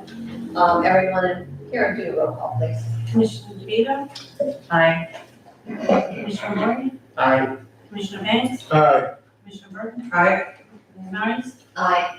Okay, so approved. Mayor, the next item, you recall our CIP workshop, we had 2 trucks in next year's CIP, and what we're asking to do is move them and to go ahead and buy them now. And we've, in the CIP, you got in your packet, we reduced the carry forward by that amount. So rather than buy them next month or the month after, we want to go and get them. We have, we're fully staffed now, and we're having to hitch a ride with people and try to work out our transportation needs so we can use those trucks. Okay, I'll entertain a motion. I move Everybody wants to, Keith, everybody wants to give you the gas trucks. So, I make a motion that we go ahead and get the trucks. okay, I'll second. okay, so we have a motion and a second. Commissioners, do we have any discussion? I just wanted to clarify, this is under a contract, like this is something that the price is. It's the sheriff's office. Right, it's one of the. Yeah, it's the sheriff's office contract. It's the sheriff's office contract. And this is for public works, one's for public works and one's for gas. That's right. Yeah, that's, yeah, Dave is contract, right? So it's worth taking. Correct. Yeah, when he gives this to his guys, he's without a truck. Yeah, he's without. So, do we have any other discussion? Yes, Mayor, I think, it does not say in the memo, this money is coming from what fund? It's a better place. It's Better Place. Okay, so the motion should indicate Better Place I'm moving. funding. Okay, Commissioner Banks said he can use it, that was a better place. Better place. Okay. Any other discussion? Okay, Karen, you'll do a roll call. Yeah, that's it. Okay. Commissioner Burton, Aye. Commissioner Banks, Aye. Commissioner Warren, Aye. Commissioner DeVito, Aye. Mayor Myers. Aye. Okay, so approved. I think as we go forward, everyone, we need to, figure out a way to do this because oftentimes we just lost out on a grapple truck, correct? Was it a grapple? What was it? Yes, ma'am. We lost out on that for $30,000 because we don't have the spending authority. So when we know we're in need of something, I think we need to, if we've set that money aside, we need to somehow or another give the spending authority up to, because that, they've got it for 30,000 and that's what, a $90,000 truck, $100,000 truck? Over 100. Over 100. So those are just things that we go forward for us to think about. We've done that before. Yeah, When and there so- was a need. And Mayor, I want to apologize to the city manager. I think my eyes are glazing over. His memo did say Better Place plan, so I apologize. I said that. Thank you for correcting that. Okay, Next item is actually to come out of the water expansion fund. This is approval of the generator for our water plant.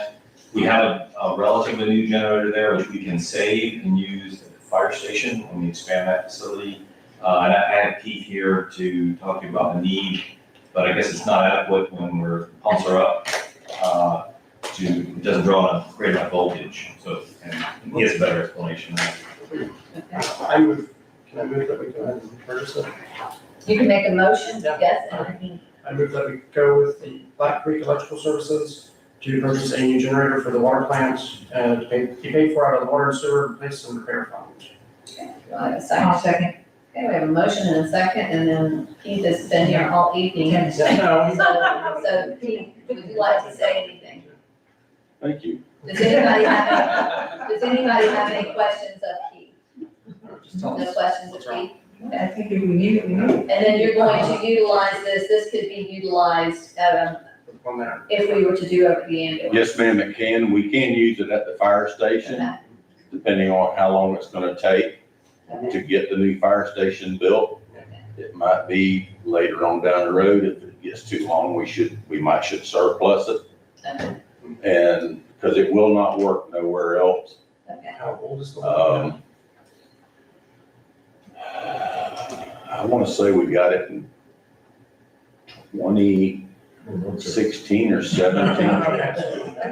It's not that old, it's not. Yeah, it's not, It's not big enough. it doesn't, it don't have a lot of hours on it. What is happening is when Generac builds their generators, they build them for a certain thing.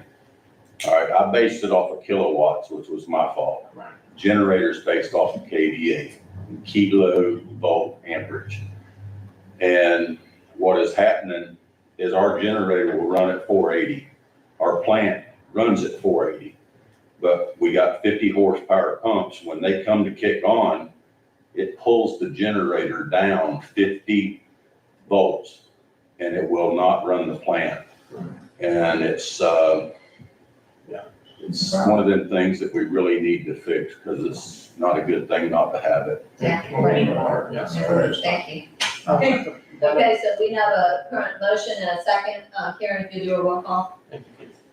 Thank you, Keith. Commissioner DeVito? Aye. Commissioner Lord? Aye. Commissioner Banks? Aye. Commissioner Gordon? Aye. Mayor Myers? Aye, so approved. Thank you, Mayor. The next item is request for an alcohol of the annual Day of the Dead, the Edwards Muertos Festival to the third annual event in Eagle Eye Park, and staff recommends approval. Are you gonna be there, Charles? You're not gonna be there? You coming back for it? I will make an effort. I don't know what I'll be doing. That doesn't He sound. doesn't, he might be doing an event somewhere else. I don't like that. Okay, I'll entertain a motion. I move that we approve the sale of alcohol at G-Days Muertos. Okay, a second. Second. Yeah, and we have a proper motion and a second. Do we have any discussion? I just wanted to say I do not vote for selling alcohol in parks and the business district, yes, parks no. Okay, thank you. And I will say that this is our third, and they have been very responsible with this event, and it has gone off without incident. And so that's something to be proud of, especially what they're doing. So thank you. Okay, with that, do we have any comments from the audience? Okay, seeing no one. Karen, if you would do a roll call on this one. Commissioner Burton?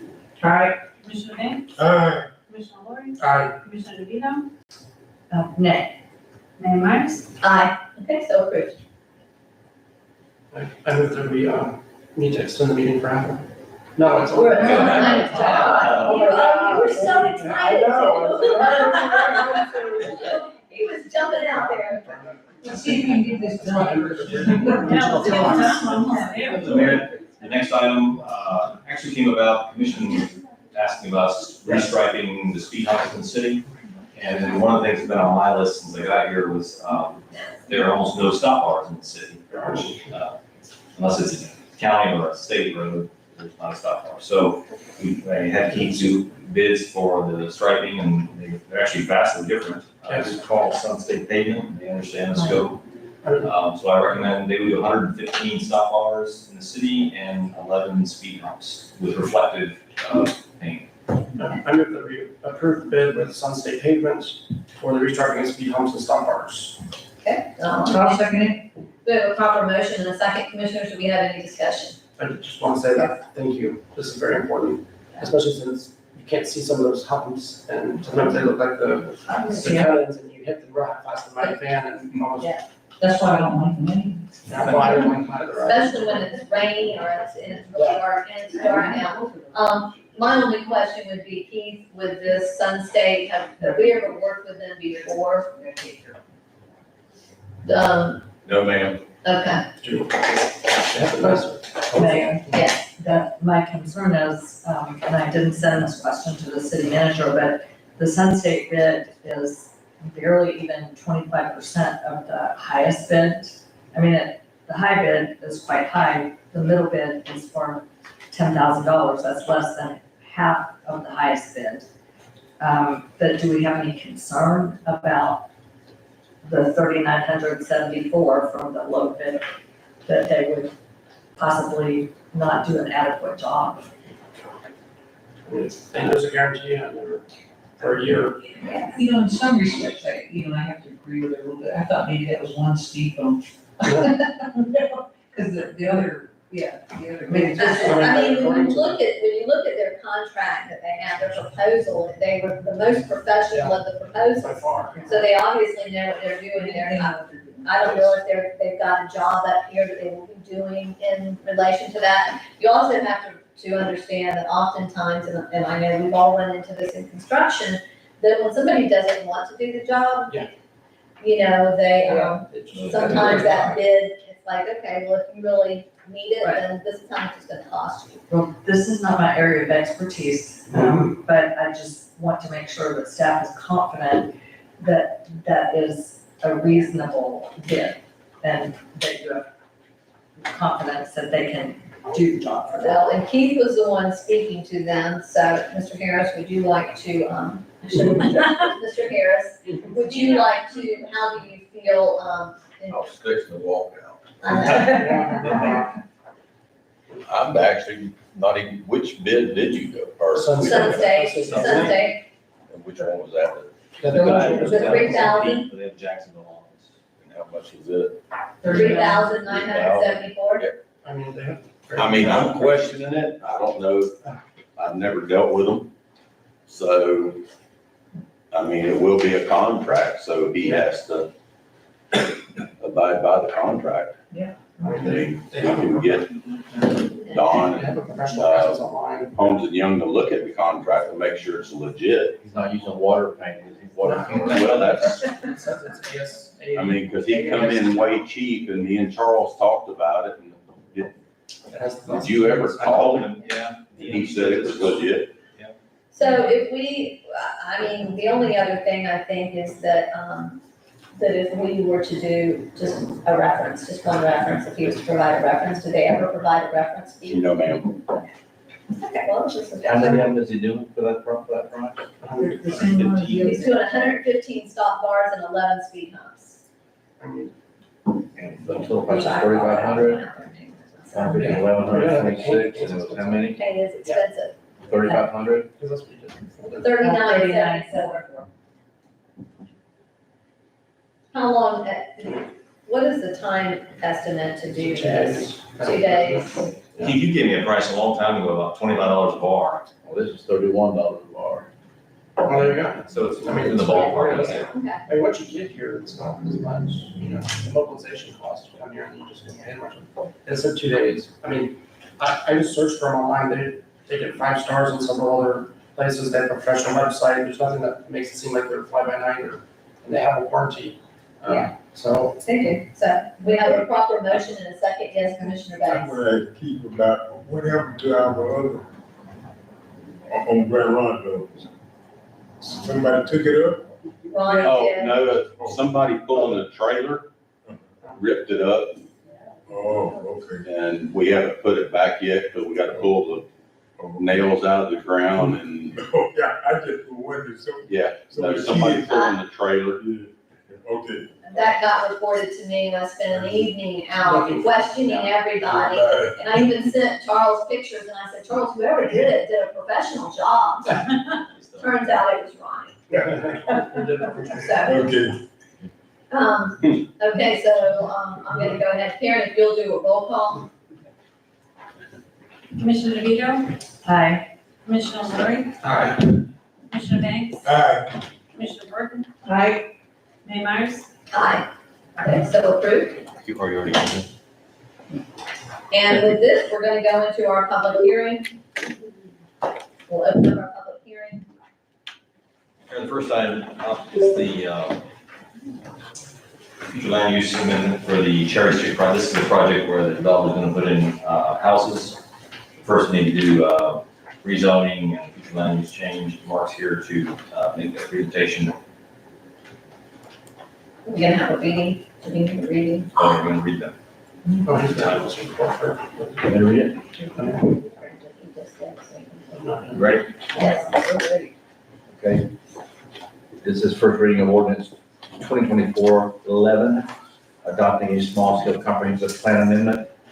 An ordinance of the city of Crescent City, Florida, adopting a small-scale comprehensive plan amendment in accordance with section 163.3187 Florida statutes, amending the future land use map designation for a property totaling approximately 3.38 acres plus or minus, located at the southeast quadrant of the intersection of Huntington Road /CR County Road 308 and Cherry Street, providing for a change in the future land use map designation from commercial and agricultural to residential-low density, providing for implementing administrative action, repealing all conflicting ordinances, providing for severability, providing for non-codification, and providing for an effective date. Thank you. Mr. Fred? Well, good evening. I'll be very brief. On screen, you see a location to remind you of where the site is. Near a photograph, you can see that this is Cherry Street. This is a property that has a future land use that is currently split, commercial on the north, agriculture on the south. The applicant is a first-time developer, but very experienced home builder. And so they are making an application to amend the land use, so it goes called low density residential, which allows up to 4 units per acre. The next item is companion zoning. Be happy to answer any questions. You have a staff report that puts in the record extensive information in regards to the future land use change. Commissioners, I will entertain a motion at this time. I move that we approve ordinance 2024-11, block of scale Huntington. I'll second it. We have a proper motion and a second, so do we have any discussion, any questions of Mr. Corvette? How many, homes, you want to put more homes in there, is that it? So the It's agricultural. plan will be to come forward.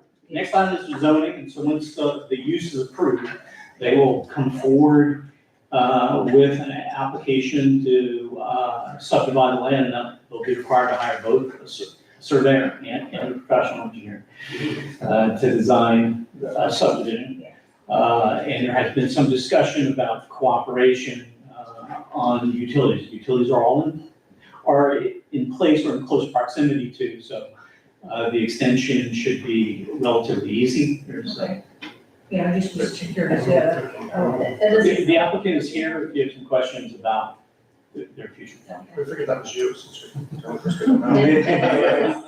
is a small scale comprehensive plan, so it does not have to go to the state, it can be taken care of here, correct? Okay, I just want to clarify that. Yes, Commissioner DeVito? I have a couple of questions, a couple for, Mr. Carrot, and then a couple, and then for our city manager, or maybe both for Mr. Correct. So I'm looking at the proposed future land use map, in our packet, and then right after it, it's the proposed zoning map, for 600 Cherry Street. So the proposed future land use map shows, we're changing the section of the agricultural zoning and the commercial zoning, we're changing that to residential 1, correct? The zoning map, which will be the No, I'm next sorry, item. the future land use map. Yeah, the future land use map shows we're going to low density residential. Right. The zoning map, which is also in that report, so you understand what's planned. Right. But that's actually the next time. That's, okay, but what I'm not getting is on the proposed future land use map, the property that we're talking about is basically a long rectangle. Correct. Right? And so on the south side, it shows that it's adjacent to property that is agricultural.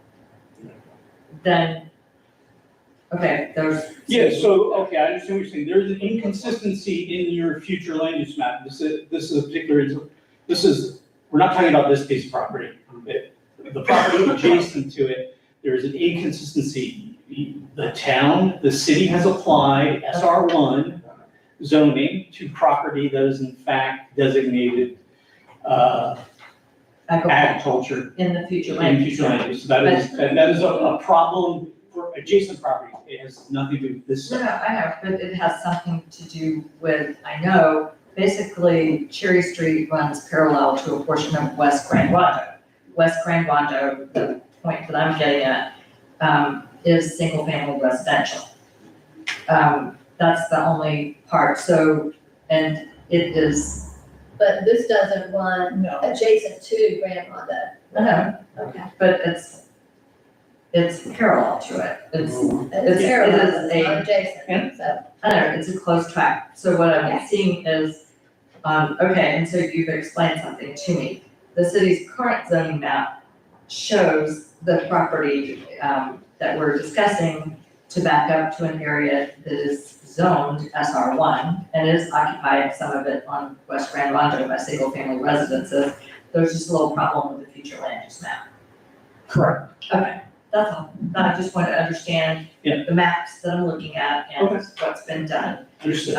But yes, and you point out in your report, there are single-family homes in the area. And then the other thing is, so there are utilities nearby, but what are the plans for, the sewer? Like, the city manager is proposing that we fund the Cherry Street extension, that would apply to these properties? It would be for this, we would fund the design, we'd be offering to share the cost with the developer for the sewer, actual installation of sewer line. Right, but so, doesn't that, do we have the money for it? Doesn't that take quite a bit of time? Are they planning to hold off on the construction of the homes until sewer is provided? We do have the funds for both, we potentially have the ARPA funds for the design, but we have, our sewer expansion fund has the funds to share in the cost of this sewer expansion. Okay, but we ran into this with another sewer extension that we funded. So my question is, are the developer plans, maybe they'll want to speak to this, are they planning to put in septic tanks or are they planning to wait for sewer? Sewer. The idea is they won't put in something, that's why we want to participate with them in the sewer. And we have sewer lines running down to the property. Right, there's sewer lines, the landowner code wouldn't allow them to do that. I'm sorry, I couldn't hear what Mr. Crowell said. The landowner code wouldn't allow you to do that with adjacent available. They're close enough to the sewer line on the county road, but they could Yes. not put, sewer, septic tanks there. Because you have to have it as sewer Okay, area either if they don't have Yeah. centralized water. Quarter acre lots, if they don't have room for septic and sewer on those lots, I mean septic and well. Yeah. Yeah, I mean, and that's a future discussion, I mean, it obviously is related and of interest and relevant in terms of this land use decision. Okay. This discussion is more appropriate when we start talking about the subdivision line. So do we have any other discussion? If not, I'm gonna open it up for, public comment. Do we have any public comment? Okay, seeing no one come forward, Karen, I'm gonna give it to you for, you'll do a roll call, please. Commissioner Burton? Aye. Commissioner Mix? Aye. Commissioner Ward? Aye. Commissioner DeVito? Aye. Mayor Mars? Aye. Okay, so approved.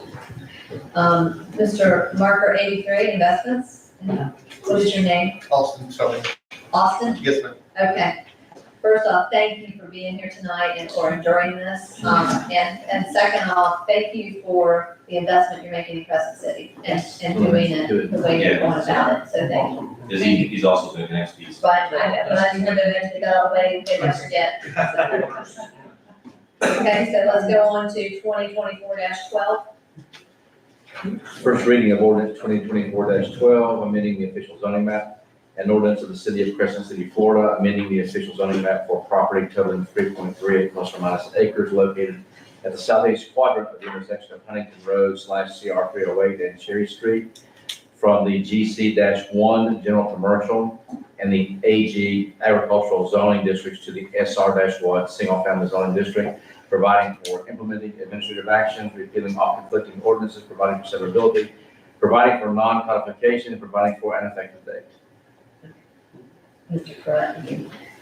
Be happy to answer any questions you might have. I'll entertain a motion. I move that we approve on first reading ordinance 2024-12.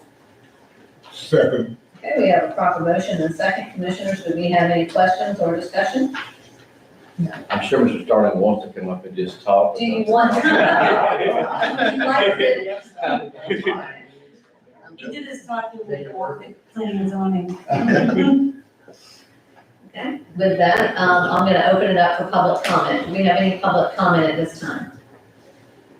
Seeing no one run forward, I'm gonna go ahead and close public comment. I'm gonna close public comment here, and if you'll just go ahead and do roll call for us, please. Commissioner DeVito, Aye. Commissioner Lori, Aye. Commissioner Haynes, Aye. Commissioner Bratton. Aye. Mayor Myers. Aye. Okay, so approved. Then I'll move on to second reading, and we'll hear this on the 26th, Yes. correct, both of these? Yes. Okay, Mayor, the next item is the first reading of ordinance 2024-14 adopting the new land development code. He did, I think you have a hard copy, Commissioner Udito did submit, I think more than a dozen recommended changes. I emailed them out to you, this was yesterday. My recommendation is, you go ahead and adopt it as presented, and Mark does have a very brief presentation, and you can always revisit and make any other changes. Again, once you adopt it, it's not set in stone, you can revisit and revise any portion of you wish. okay. You want it read first, or you want the presentation first? I'll let him go ahead and do the presentation. Thank you for coming. Thank you so much. Thank you. I'll be as brief as I possibly can. It's not like we haven't seen this. Commissioner Lori did submit more than a dozen, I think it was about 456 items we we had to look at and made some changes. All of which are in the red line version. At your workshop, you had a number of different changes. We've included a list that should be in your packets. We've made those changes. Thank you, I went through those, thank you. Commissioner Lori did have a couple items that weren't typos, error corrections, or kind of follow-ups to the workshop.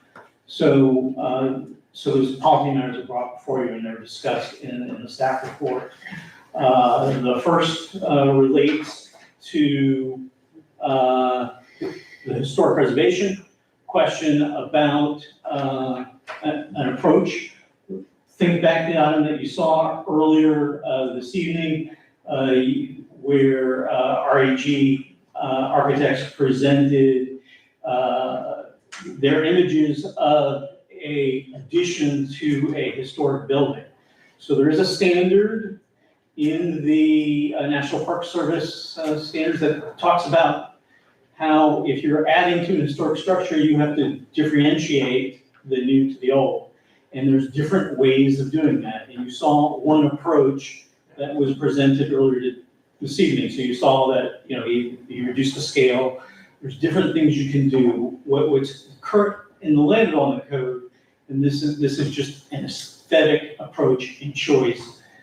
What's in the proposed land development code basically is saying you should not attempt to blend the old and new. You should make the new, very clear so that people who are not in any way attuned to aesthetics will know, here's the historic building, here's a brand new addition to it. There's a number of different choices you're required to differentiate. It's a policy decision. So that made me understand it completely. I did not understand when I was reading through what that actually meant, but today was very fortuitous. So that's taken care of in my opinion. Okay, so we can, So that was number one.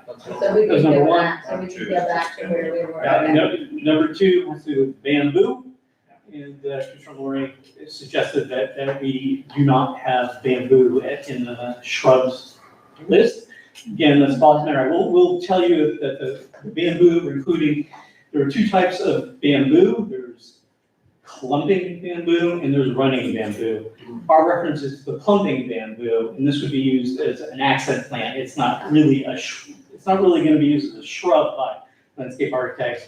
We describe it as an access plant and an accent plant. It's in the list. If you guys would like to take it out of the list, take it out of the list. I would take a banana shrub out before I take a bamboo shrub, before I take a bamboo one out, just simply because of if we're looking at it for how it looks, but I'm fine with the bamboo, especially I understand bamboo, and if you don't maintain it, that one species will spread. It's an invasive species. If the other one, the clumping, a lot of people do use that for, hedging for different areas for. It doesn't specify, it just says bamboo species. That's, that, Okay. I'm sorry, could we just amend this to specify that clumping bamboo only is permissible? Yeah, the scientific, I mean, it's covered by the scientific name that we referenced it in, but yes, we can call it clumping. It's bamboo, and there's a scientific name. no, it says bamboo SPP, which means bamboo species. Yeah. So it could be any bamboo. Yeah. So that needs to be specified. So just call it clumping. Yeah, we'll call it clumping.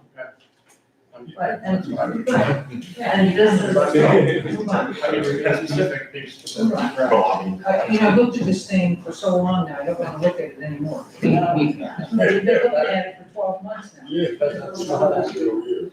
The clumping, how do you feel about that, Mr. Correct, as far as? That would be fine, we'll add clumping. Would that be? Yeah. Is that going to create a problem for us, for anybody that? No, I think, And the reason I say that is because sometimes you go to a nursery and they say it's a clumping, just kind of like sometimes you buy, you know, what you think is a full-blooded animal, and it's, I mean, you know what I'm talking about. Yeah. Let's not talk about And you animals. get a mud.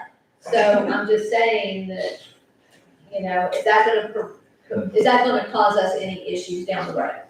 That somebody thinks they're buying a clumping bamboo, and in fact, they did not buy a clumping bamboo. Okay.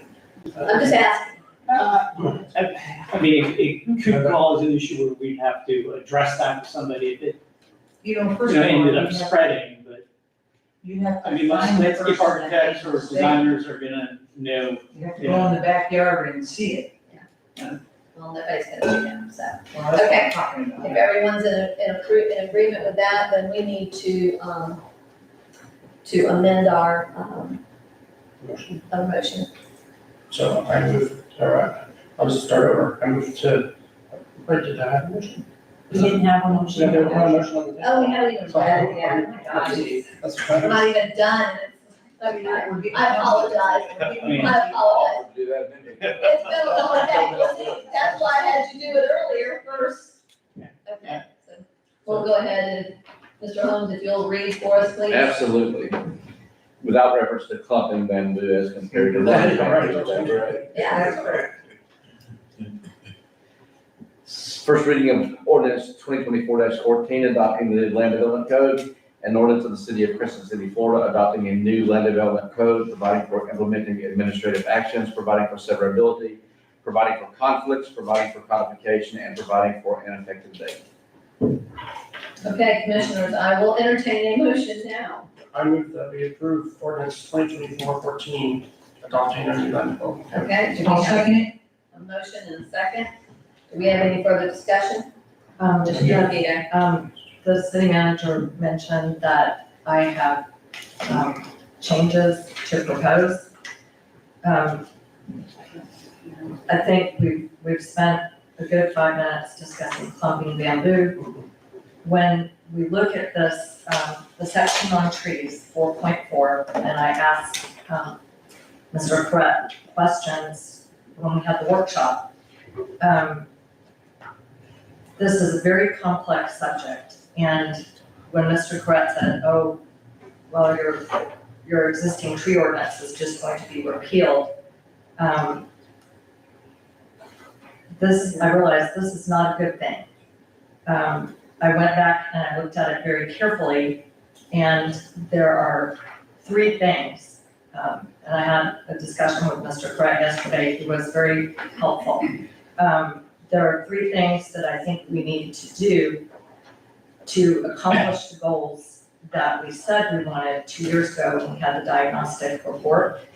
That diagnostic report identified a number of issues, including historic preservation, and one of them was, and this was listed as urgent, that we wanted to improve our tree ordinance to protect, strengthen our tree canopy, and to protect our heritage trees. I don't know how this got lost in translation, But that is not what this ordinance does in some part.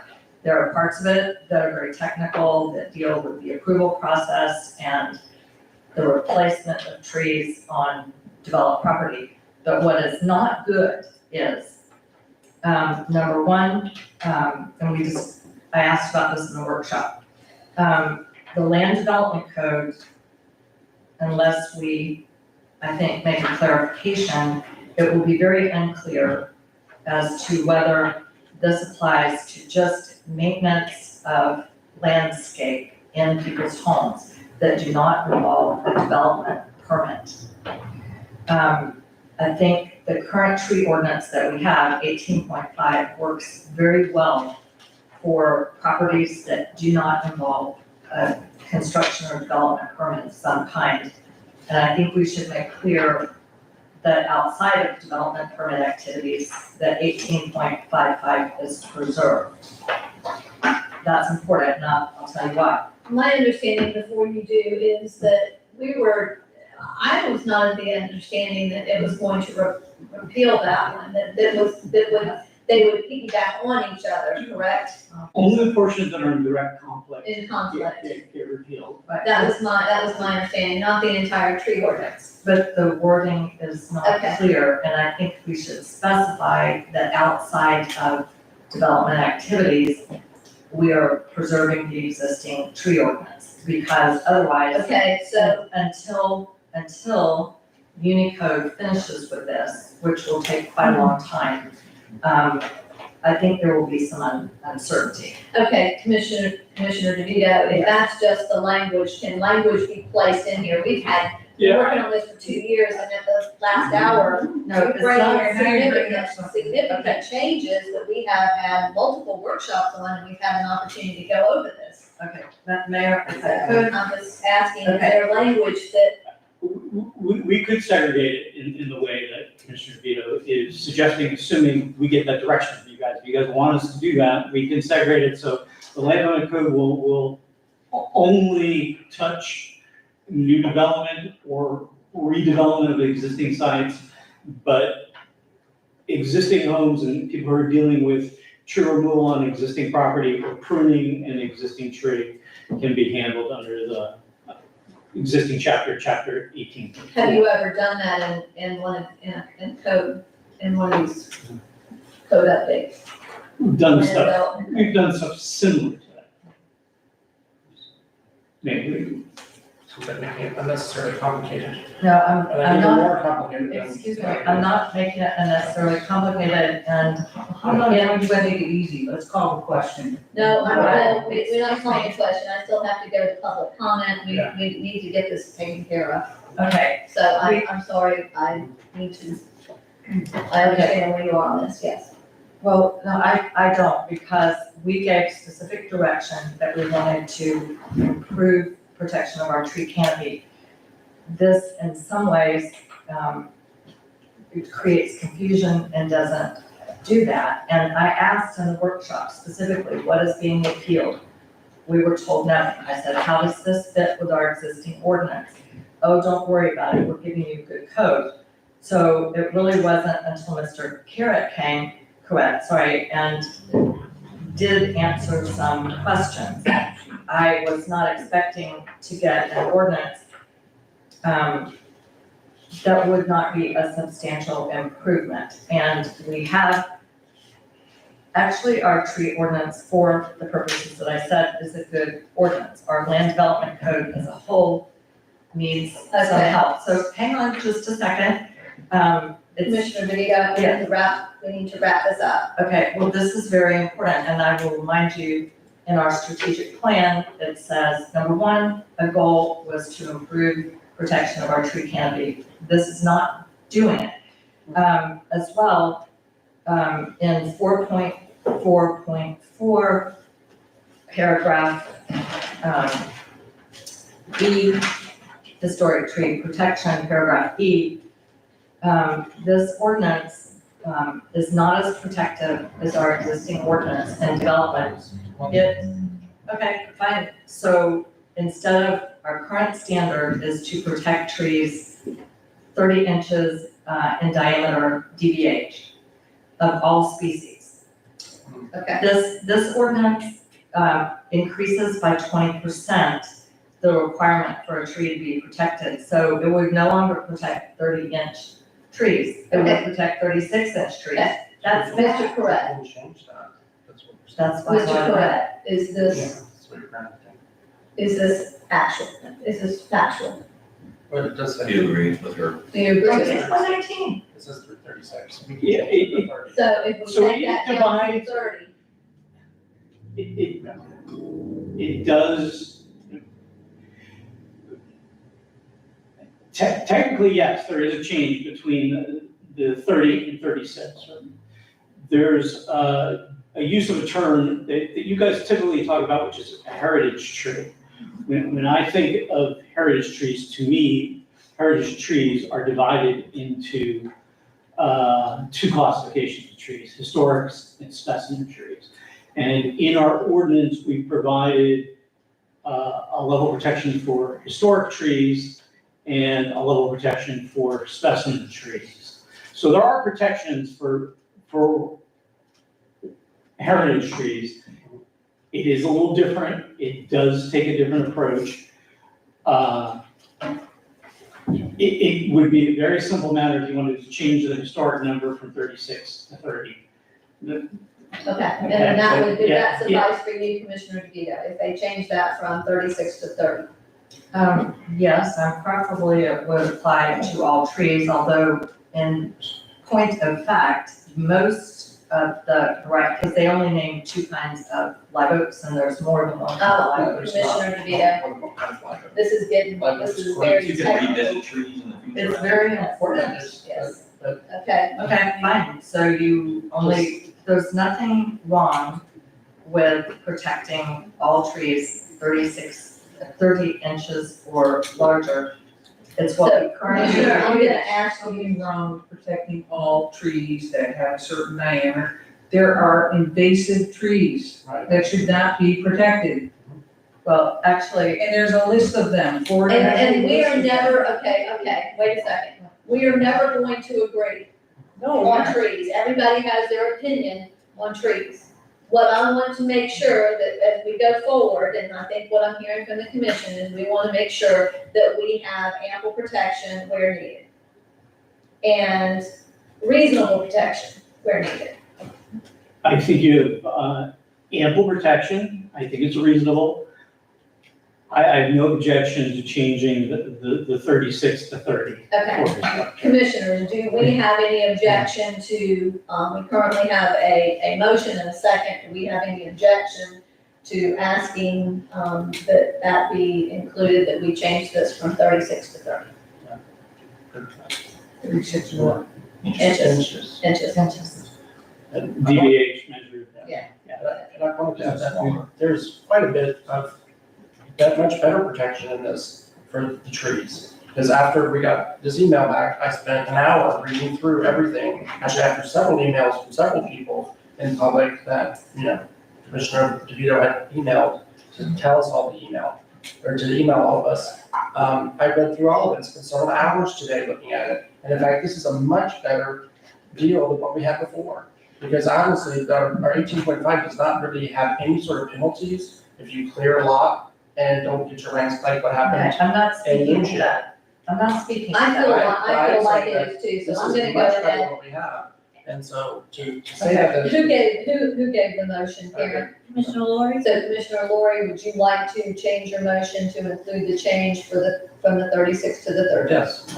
Would you do that, look for me, please? Please, Okay. Mayor, So, well, I'm asking and to separate out the development issues from the maintenance of just the regular landscaping. Trees that do not, the protection of trees for pruning or removal that are not included within permitted activities. I honestly, before we do that, I feel like that's something that maybe we need to revisit down the road. I personally. Okay, well, there's a problem with that, because it's a very important point. No, it's very important, and you are bringing open season on your trees, because this ordinance does not require a permit for pruning of a heritage oak or other very large tree.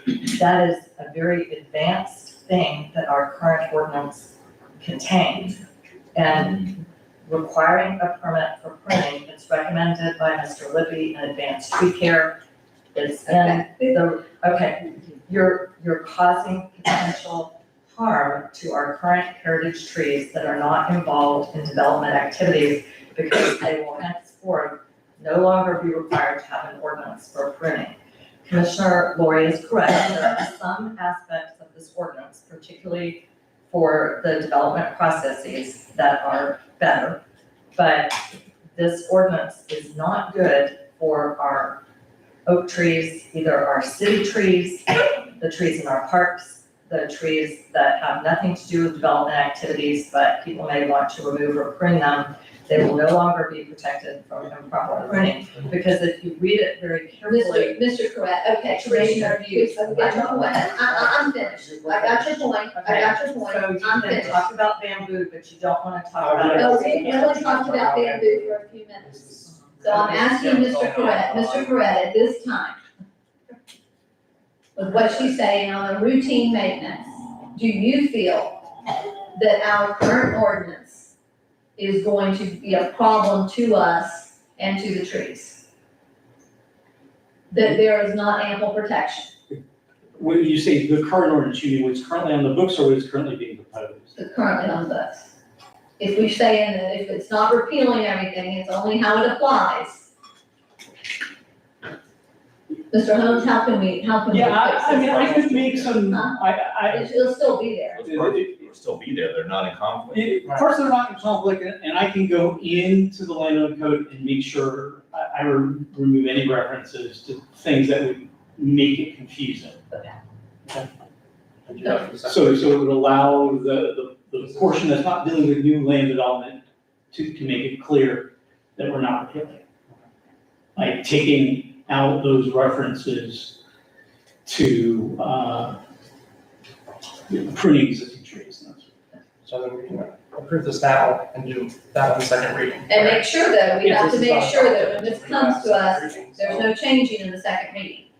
So whatever we get for us is there's no changing in the second reading. Commissioner Laurie was saying, I think as y'all were talking, that we could make the changes in second reading, but it's my understanding. No, we cannot make the changes. We're gonna make the changes between now and second reading. reading. And we've done this long enough that once it gets here at second reading, No, it's going forward. I know that. Okay, Understood. okay, so we're set. At this time, I'm gonna open it up for So public you comment. have a motion on the floor by Mr. Laurie to make the change regarding the 36 to 30 Exactly. diameter. I don't think there was ever a second to that.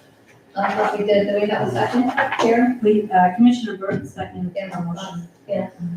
She did. Were you amazing? Yes, yeah. Will you, I really wish I could make my waist go down from 36 to 30, this quickly. Just like that. But I will second this motion. okay, thank you. With that, I'm gonna open it up for public comment. Do we have any public comment at this time? Okay, seeing no one come forward, I'm gonna close public comment. Karen, would you please do a roll call? Commissioner Burton? Aye. Commissioner Banks? Commissioner Laurie? Aye. Commissioner DeVito? Aye. Mayor Myers? Aye. Okay, so approved to get a second reading. Thank you. Thank you. Thank you, Mark, and Mr. Brett for being here this evening, and it's been a long evening. Be safe driving home, the streets are. Mayor, the next item is the annual adoption of the schedule of fees. We did make the changes that you previously approved in the water and sewer rates. And in our workshop, we'll talk about some increases to our gas fees. We made those changes, or they're underscored, directly and underlined in the schedule of fees. Staff recommends approval. I summarized the changes in my phone.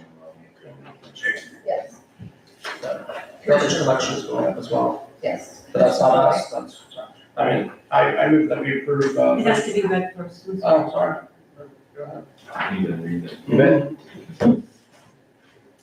First reading of ordinance 2024-15, amending the schedule of fees, an ordinance of the city of Crescent City, Florida, amending the schedule of fees to be charged by the city of Crescent City for noise, natural gas, general reproduction services, business tax receipts, planning and zoning, special events, parks, code enforcement, water, wastewater, providing for repeal of prior few ordinances and resolutions of conflict, severability, and an effective date.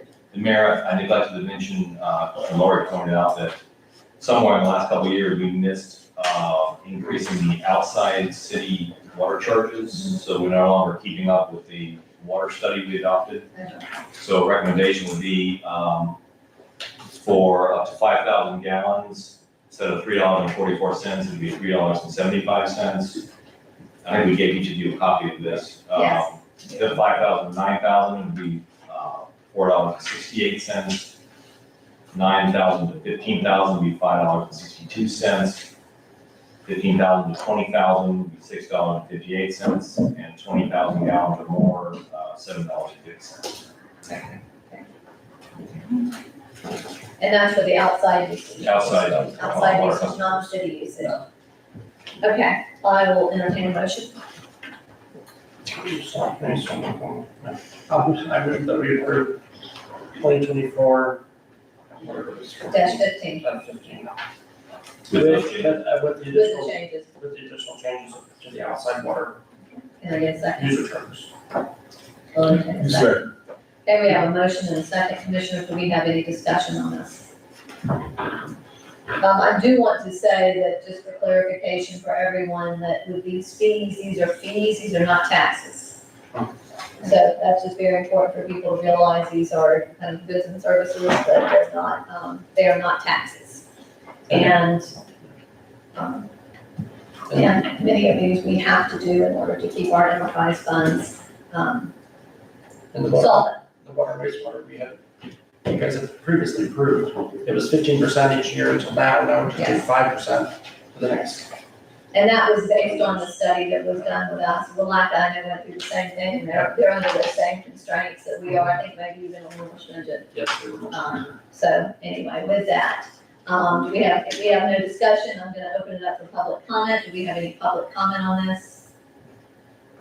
Okay, seeing no public comment, Commissioner Moore, you did mention that this is going to be an increase in our waste truck services, and so I think as we go forward, that's something that we need to take into consideration. We currently have service twice a week, and I know there has been some talk about that many people wanted to keep that, so I think that if we see that there's some concern as these that increase takes place, that we might want to visit that as to whether or not the citizens feel that they still need that service.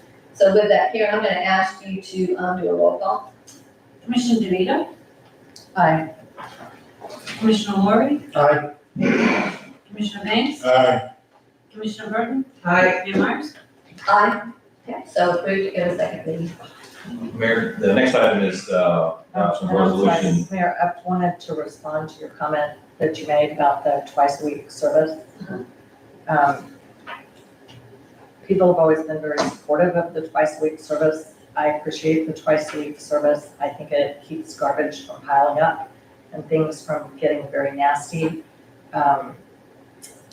I did not say that I was for or against, I just said that's something that as we go forward, we might need to take into consideration. It's a way to lower the cost. It's a way to lower the cost, and that would simply be just a way to lower the cost. But we got ourselves into this situation by other choices that we made.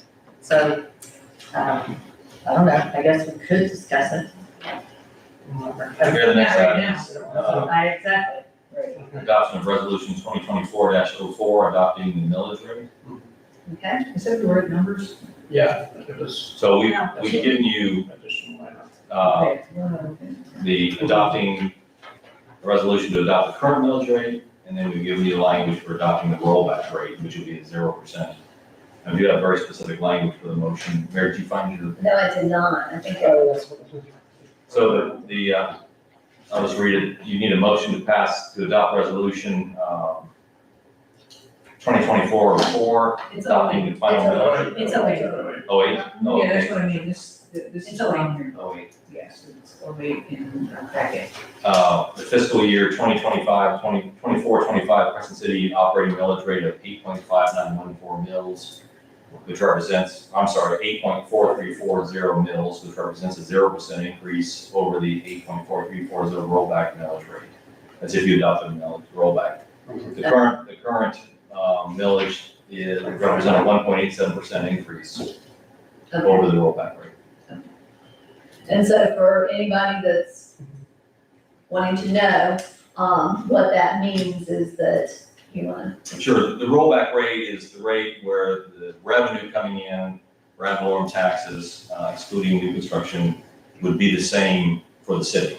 So it's a lower millage rate in this case. Some years, even though your property value has increased, we'll keep it at last year's. we keep our income the same, which represents, by rolling it back, zero increase to the city. First time we've been able to First do time this in in 10 years. decade, Yeah, at least a decade, okay. Also, I need to remind you that you have to state which one you're going to adopt Yeah, we in the got that. motion. Okay, That's, you just, do you want that language? Pass that down. yeah. Second down. Okay, so I don't know who wants to make the motion. I'll do it. Okay. Because I So you will be doing this one? It will be this no, one. it's a surprise, I mean. You don't even know until I make the motion. You just sit back down there, I'm good. I mean. Okay. I'm gonna make a motion to pass the resolution adopting the final millage rate for fiscal year 2024-25. For, well, no, that's not what it says. It's this one. I know which one it is, it says, but that's what it says, and then it's something different. But for fiscal year 24-25, Crescent City operating millage rate of 8.4340 mils, which represents a 0% increase over the 8.4340 rollback rate. Yeah, Does all that make sense? Second. Yeah, that makes sense. so we have a motion and we have a second. Commissioners, do we have any discussion? I'm very happy with this. I originally brought it up in one of the workshops, so I think it's good, and I think it's particularly good since unfortunately the cost of living keeps making us have to increase our utility rates. So this is somewhat of an offset to that. So just to remind everyone in attendance, this is a public hearing. If it's a public hearing. There are very specific regulations concerning adoption of the millage rate. And it is important that it should be recognized as a public hearing and that anybody in the public be invited to come forward and offer any comment they have about the millage rate. I was gonna open it up to public comment, I apologize. And we're still in our public hearing, so we'd open up our public hearing portion of the meeting, so. If we don't have any other discussion, no other discussion?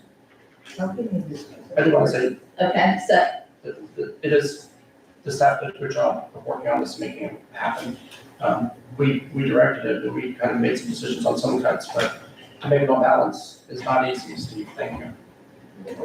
No, don't give him credit, he's leaving. and with that, I'm gonna go ahead at this time for this public hearing, and open it up for public comment. Do we have anybody that would like to speak? If so, please come forward. State your name and your address if you will. Okay. Seeing no one come forward, I'm going to close public comment. And if there's no further discussion, Karen, if you would do a roll call. Commissioner Burton? Aye. Commissioner Banks? Aye. Commissioner Lori? Aye. Commissioner DeVito? Aye. Mayor Myers? Aye. Okay, so. Next item is the first reading of ordinance 2413, approving and fixing the budget. Just go ahead and read that. Sure. And I would also note that advertisement for the item fixing the millage was included within the trim notice that was sent to all taxpayers. It fixed the date and time of the meeting at which this is supposed to be heard at a public hearing. So in furtherance of that, first reading of ordinance 2024-13, approving and fixing the budget, and ordinance providing for approving and fixing the budget setting the millage levy at 8.5914, allowing for general operations of the city and its various departments, approving and fixing budgets for special funds and debt service for the fiscal year beginning October 1, 2024, and ending September 30, 2025. No, the millage. Well, you're gonna make that change. You gotta make Your motion. Okay, we'll make that change in our motion. So Mayor, I'm not gonna put the PowerPoint up there again because it's blurry. But I just want to mention, I know when we did the mid-year adjustment this year, some folks came up and said that the budget should be set in stone, you should never deviate from the budget. And that's certainly a way to look at a budget. My view of the budget is a tool for us. You know, we try to predict our revenue and we predict our expenses and we plan for some expenses and we put them in the budget. And it's a tool to guide us into the year. So as you know, with that mid-year adjustment, when the year we close out this current year, our revenues exceeded expenditures. And right now, we anticipate that'll be several $100,000. We don't know until we close it out formally. So there will be a budget adjustment where we'll look like, wow, we were, did great last year. We need to put that money, years past, we stored it away. That's why we have $1 million that we don't touch. So in the coming months, you'll have the opportunity to go in, look at how things are going. You've been guided by this budget to look up and make those changes, put money in for the tree canopy project, or put money in beautification or equipment, those kinds of things. We talk about grant writer, whatever it is you choose. But again, to me, this budget is a guide. It'll get us and get you started into the year and get a good sense. We budget to zero, revenue equal expense. We don't count on those leftover funds. So we add those in, you add those in later and can make the changes you see are necessary halfway into the year. You did reduce a few lines to make it balance, right? Yes. And so we need to put some of that back for like the employees and nurses and stuff like that. You did, you did kept 5%, that, correct? We did keep that, the increase, but where we chopped was beautification, trees, and some street supplies and some small equipment repair. Those lines we went in and just kept cutting things. Did cut the, fire department has a incentive line. We cut it down to what they've typically been spending, but it's less than he asked for. So Chief was okay with that. he said, just, I remind you, you can come ask for more. We get into the budget year and you see that you're getting most of the streets concerned that volunteers will drop off. Those funds aren't available. So we can make those changes. And so Steve knows where all these places are. Yes. Because you're not gonna They're highlighted in yellow and that's spreadsheets.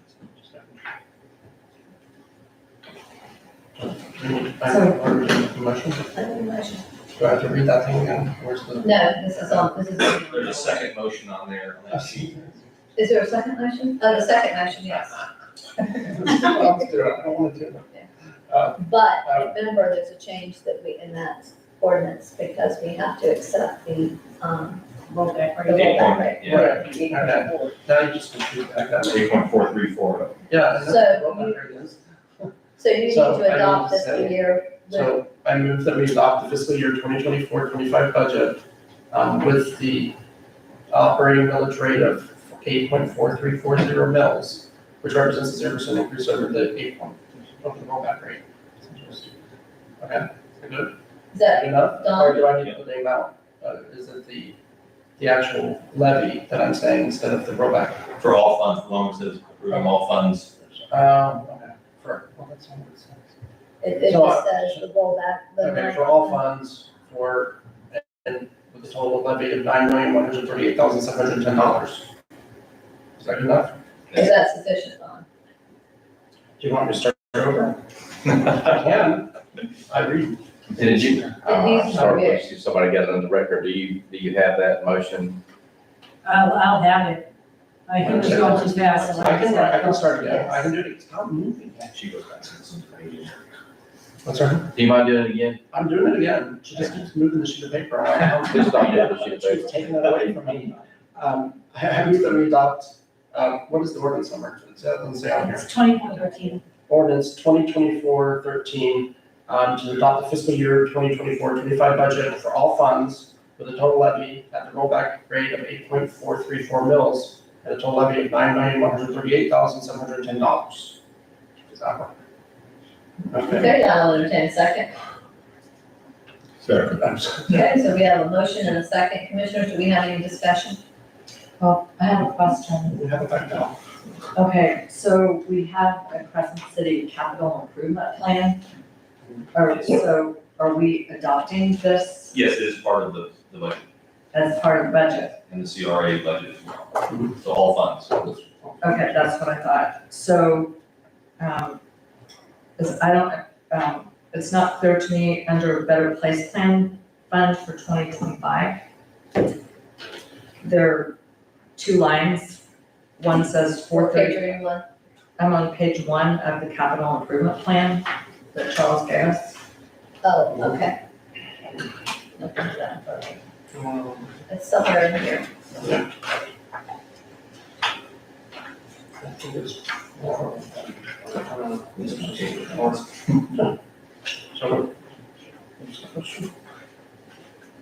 Well, I was waiting until people found it. I'm looking at capital improvement plan. There's in the column Better Place Plan funds for 2025. It looks like it adds up to 434,200. And then there's a line below it in the column that says 441,350. It's the only column for which there's two figures. That bottom figure is the total of what I believe will be available. I wanted to make sure that the total of the column didn't exceed the Okay. funds that we anticipate. So we would be funding all but $9,000. Spending all but $9,000. Okay, and so just calling to your attention, we have a lot of very expensive things that need to be done. I'm noticing, okay, we have Cherry Street sewer extension on there. You have, oh, that's wastewater expansion. Okay, got it. Why exactly is it that we need to spend $20,000 on a monument sign for Eagle Park? I'm not sure if We that's, just put that in the budget, so that. Yeah, it'll come to you for Because we design talked about approval. it, we need a monument sign there, and he just, that's the maximum, that's what he's budgeted for, it doesn't mean that's how much it's going to cost, Or that you'll even do it.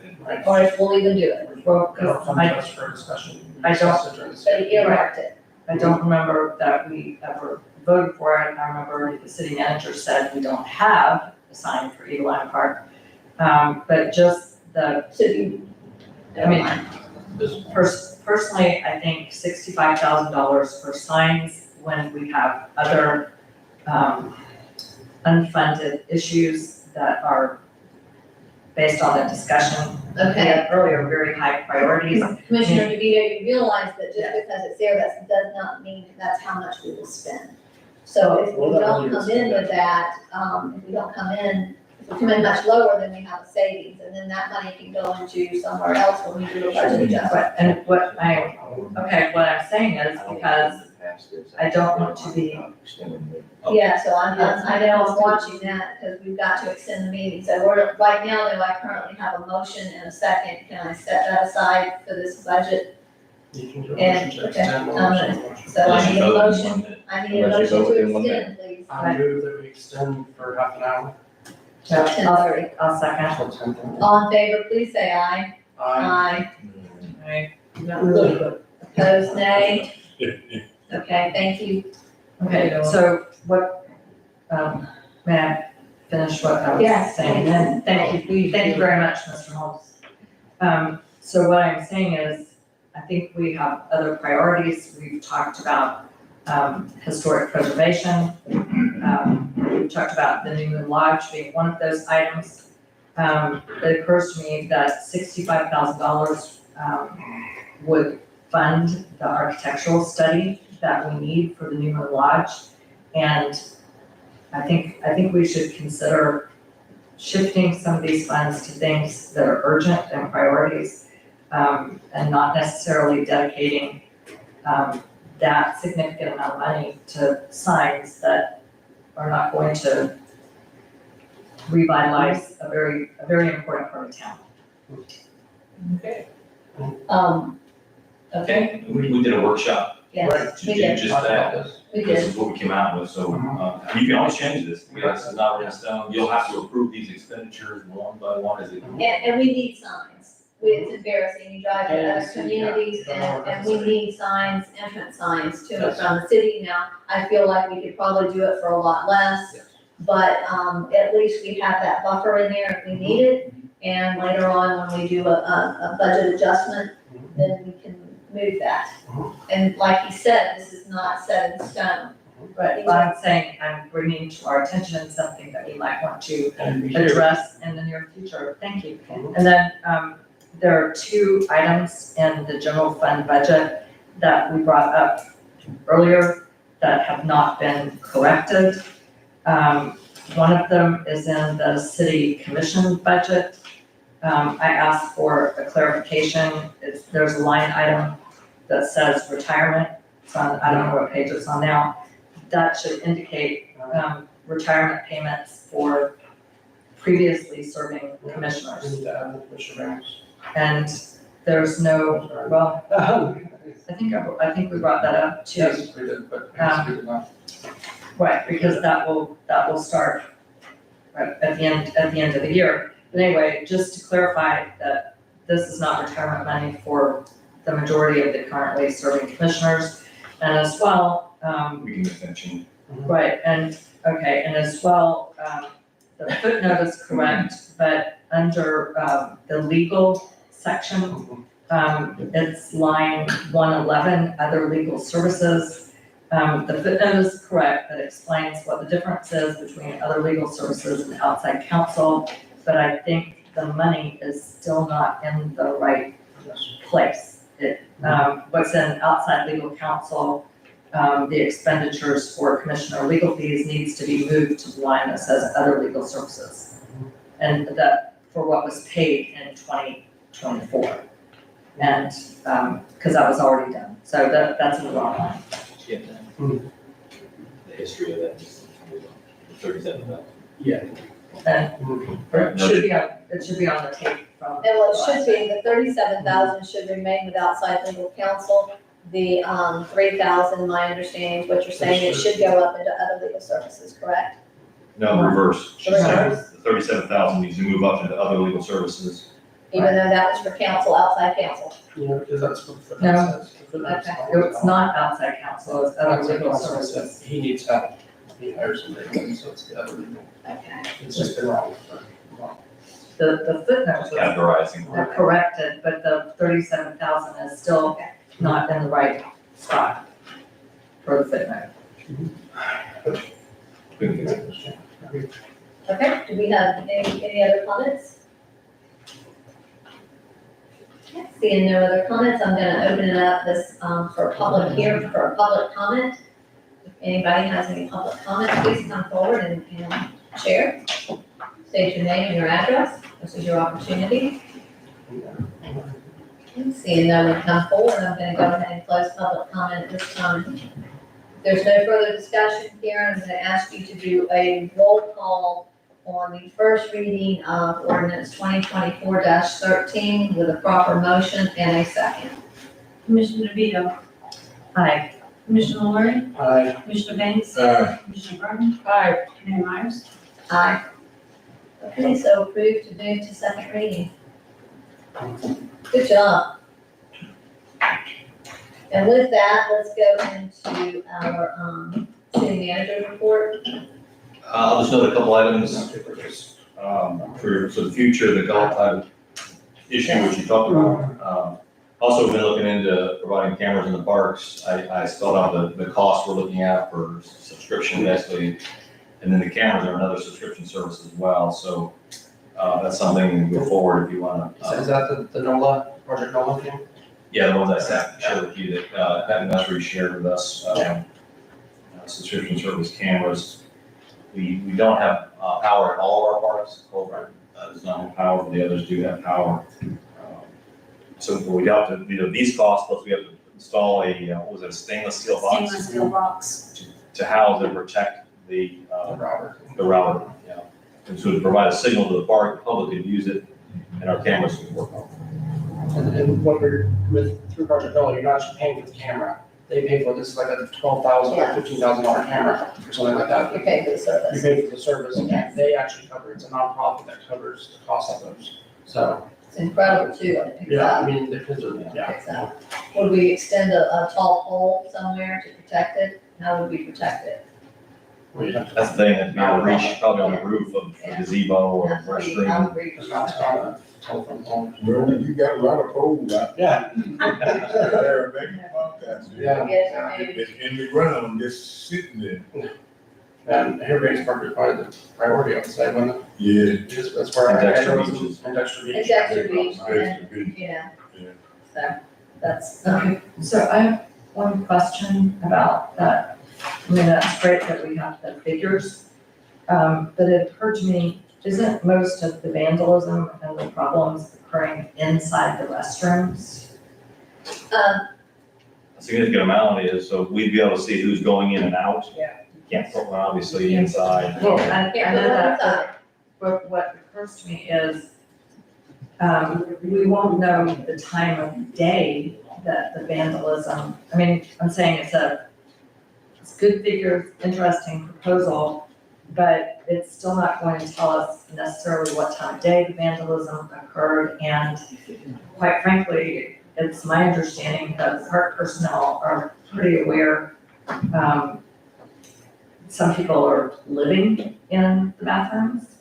I mean, having cameras doesn't really solve that, so I don't know. no, but we To me, know when there's- they're going in, it will show that they're going in, Right, and it'll show when they're coming back out. So if they're there all night long and they don't come out, so we're having some issues with them not opening them up till 10 o'clock in the morning because they're still in there. And it's a deterrent, there's a It's a sign that says you're on video and it's a camera.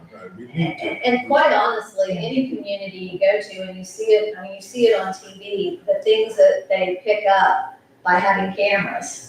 I mean, it's amazing. Right, it's amazing. And how useful that can be in so many different ways. But will it deter, actually in the bathroom? No. right. It's gonna fix everything now, but is it something that? So, well, I mean, obviously it's not on the agenda. I have one item I would like to ask the city manager.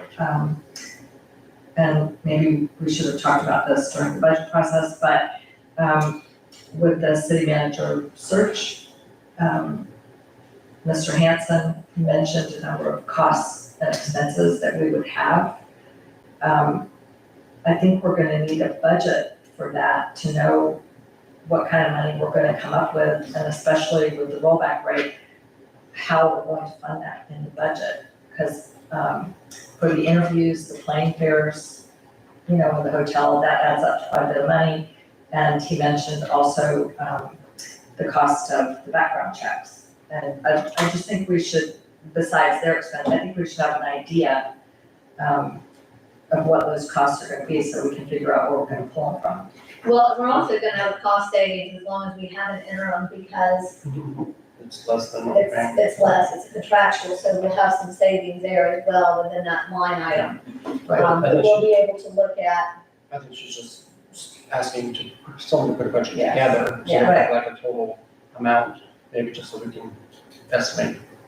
I don't know how you would estimate plane I don't know tickets and that stuff we like that, can until we know yeah, what I our mean, pool just is, a what rough- the the actual pool but is. perhaps Mr. Hanson can do that, or help us with that. Because even gas, if you're paying people a rate, that can be quite expensive. You can probably though cut down on that sum by pulling your screening interviews by Zoom or something, and then only bring your top 3 or something down. What we did in Whitecap, we went through our. How'd that work out for you? I appreciate that recommendation from Mr. Holmes, but based on our past experience, to me, I think the more one-on-one we spend with our potential candidates and, letting the ones that we think are good, that we're serious about, know, I think that's a good thing. But I do think we just need to have an estimate of how much it's gonna cost. Okay, I think Mr. Hanson would be the one to help work with Steve with that on that. Right. Okay. Is there anything else? About that? Charles, that you've, No, that's it. okay, the fire department, we're still working on the plans for that. Yes, with we scheduled a meeting with him, to talk about the cost and so forth. He's saying we'll go over that $1 million, likely. And so we've had some debate on what kind of materials he's planning into the building. We've talked about those costs. That's the water main project. I see a lot of pipes sticking out of the ground, I just didn't know how. Actually, probably just a few more weeks. On Prospect Street then? Yeah. Yes, But that's very important. The subject I brought up with you last week, there are specific protections for the trees that are written into the documents. You and I have talked about this since last Friday. The fencing, the orange fencing is supposed to protect the full drip line of the tree. That is not done. Some of the fencing over on Prospect Street is just dragging. It's not really effective. And as well, it's not clear to me, you said that they're not cutting tree roots. The documents say that they're supposed to get specific permission from the city manager, and you've told me that they've not asked you for permission. Well, I don't think the protections were actually to the drip line, because that wouldn't be possible. They're huge, and sometimes the drip lines Okay, but continue. we don't have an answer, and the documents say that the fencing is supposed to cover the full drip line of the tree, I so. don't think it does. Well, but we need to clarify that, but you're saying the engineer, you reached out to him for a response, and he has I not have, responded, yes. As I mentioned, they have a big project they're getting out by Tuesday. right? The contractors are implementing the approved protections. They're doing what they can, but there's no way they could not work in the drip line. Think about the drip line of those trees. Yeah. Somewhere it overlaps, so for an entire block, they couldn't put in any water main And people would be able to get. because of the drip line. So it's just not possible to not work in the drip line. Well, could we get some clarification as to whether they are following the protections that are in the contract? Yes. Uh, I did forward them your concerns and, I'm waiting for a response. Because I don't understand what, they agreed to those. And I believe they followed what they agreed to. they have been very, I mean, I'm out there little, running and walking and I'm photographing, you know, I mean, they have been very, very responsible. And worked hard. I mean, they really, I've been very impressed with the job that they've done. I mean, It's very neat, all the work site is very neat. But I think we need to make sure that they're following everything they said they were gonna do, all the directional boring. I know it's expensive, because root damage kills trees. So, and I must say, when the orange fencing first went up, and people didn't know what it was for. And by the way, there's supposed to be signs that go with the orange fencing that say it's a protected area, and there are no signs. There have not been signs. But I will say, when the orange fencing went up, and people didn't know what it was for, and some people thought the trees were going to be taken down, there was quite a bit of public outcry on social media from people who both live here and don't live here. So, I think it's a topic that's important to people. And I would hope those that knew would have responded and told them what that was for, so. I Well, mean, we can't on social media. I mean, You comment all the time on social media. not about a city water project. The city manager is doing nothing. So I think somebody did. Blockside. Blockside, they're waiting to resubmit their site plan, Yes. okay? How I'm much asking longer is architects that? working on the design, will resubmit when she's complete. Okay. So they're, I was wondering about that. Commissioner Banks has a question. Can I say this, that catfish, those catfishes we got in the park, they need some help. Real Yeah, bad. it's on the list to refinish Yeah, that. I already had some ladies ask me, y'all gonna let the catfish die? It's molting, it's molting, Yeah, sure. it's molting, it's molting, the Yeah. catfish is molting. I just have one. Yes, The RV park. I have not heard back from Ryan. I wrote to him, letting him know I'm leaving and that there'll be new contact, but he hasn't sent one. So, I mean, realistically, where do you feel we're at with that? But his last communication was he had received all his approvals, And that was what, 2 months ago? A month ago? maybe a month ago, but his contractor was tied up with another job. He needed to wait until his contractor finished up that work, so we can get it live basically. Mhm. That's my understanding of what it is. I do want to say that, and I know this is, you probably will persecute me later for this. As we go forward with the new city manager, meetings need to be a priority. So I would hope that they, and if that's something, commission, we can give some direction. We can't direct public works, but we can direct our city manager to work with public works to make sure that they realize that that's pride that we're taking in our community. And our meetings, I know that we've been short-staffed and, conditions have not been so good, but I'm glad to see they're out there. We've got two new people and they seem really hard workers. Yeah, really. Now, I thought at one time though, last meeting, maybe not last meeting, we'd asked you to go out and see if you could contract that out. Did you ever do any of that or just decided that? No, actually, I did ask for that to look into and I don't have anything back yet. Okay?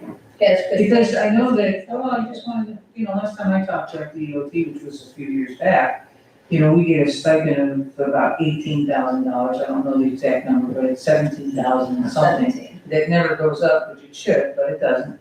And it's specifically to take care of the meetings. And, I don't know what we do with that money. I guess it just wraps into whatever it has to do. But if that's what they're giving that money to us to do, that's a starting point for possibly, getting another company to come and do it for us. You jump-started that for us with the meetings and thank you, and they do look beautiful. We're very proud of them when we drive through the city, and just share that as the new city manager comes in the interim, how important that is to all of us. Because it's representative of all of us. So thank you for starting that, kickstarting that, and carrying it forward. All in all, Commission, I think we could be very proud. Right now, we have a budget with a rollback, first time in 10 years, and it's a balanced budget. We also have $1 million in reserve for emergency issues. And so I think all in all that we are, I congratulate each and every one of you. And Steve, thank you for coming on board and for the job that you've done in such a short period of time. You really took the ball and ran with it. I would encourage you, with your mid-year adjustment, to look at the options of fixing the enterprise funds once and for all. They owe the general fund a lot of money. And so they're never gonna catch up at that rate. So you might be able to do some repair work there and give them a chance to get on their own 2 feet, with that mid-year adjustment, depending on the size of it. I think it'd be a good thing to do, to really solidify it. We're in great shape. We have $1 million, but our enterprise funds owe money we owe ourselves money. It's kind of an odd thing.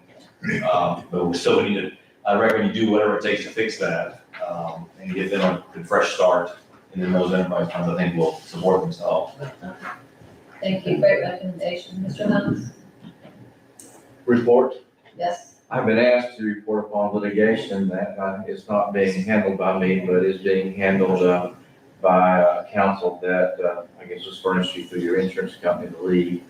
And that litigation is Peterson versus Michelle Myers and City of Crescent City, Florida.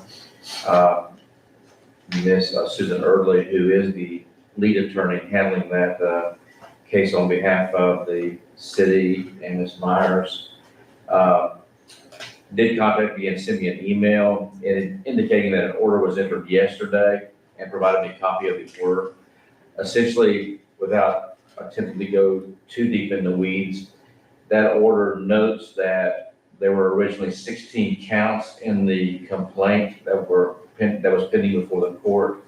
Previously, 4 counts had been dismissed, those 4 counts, according to the order, was against the sheriff, or were against the sheriff, excuse me. Then of the remaining counts, the court in this order granted dismissal as to an additional 5 counts, leaving a total of 7 counts still pending. So out of the original 16, there are 7 counts still pending. The court also directed basically that a settlement conference be held, the court's direction, and at some point I'm going to be asking direction from the commission as to whether you want me to attend the settlement conference in addition to anyone from the commission, or specifically Ms. Myers, and maybe in her capacity. But for right now, I'll simply report that that order was entered yesterday, and I had a conversation tonight with Ms. Erdley regarding the same. We had a hearing on Tuesday.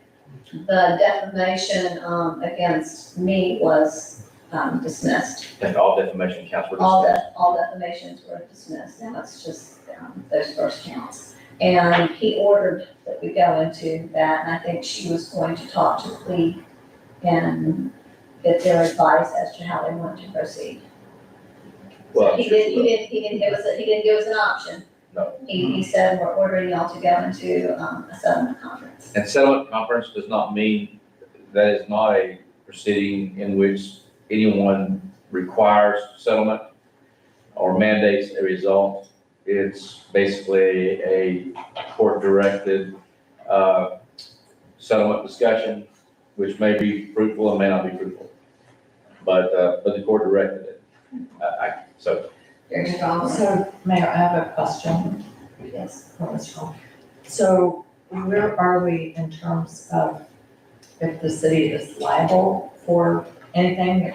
I assume if the settlement conference doesn't work out, then there will be further proceedings. Right. But what does our liability insurance pay? Are they going to potentially pay all? Would we be liable for some?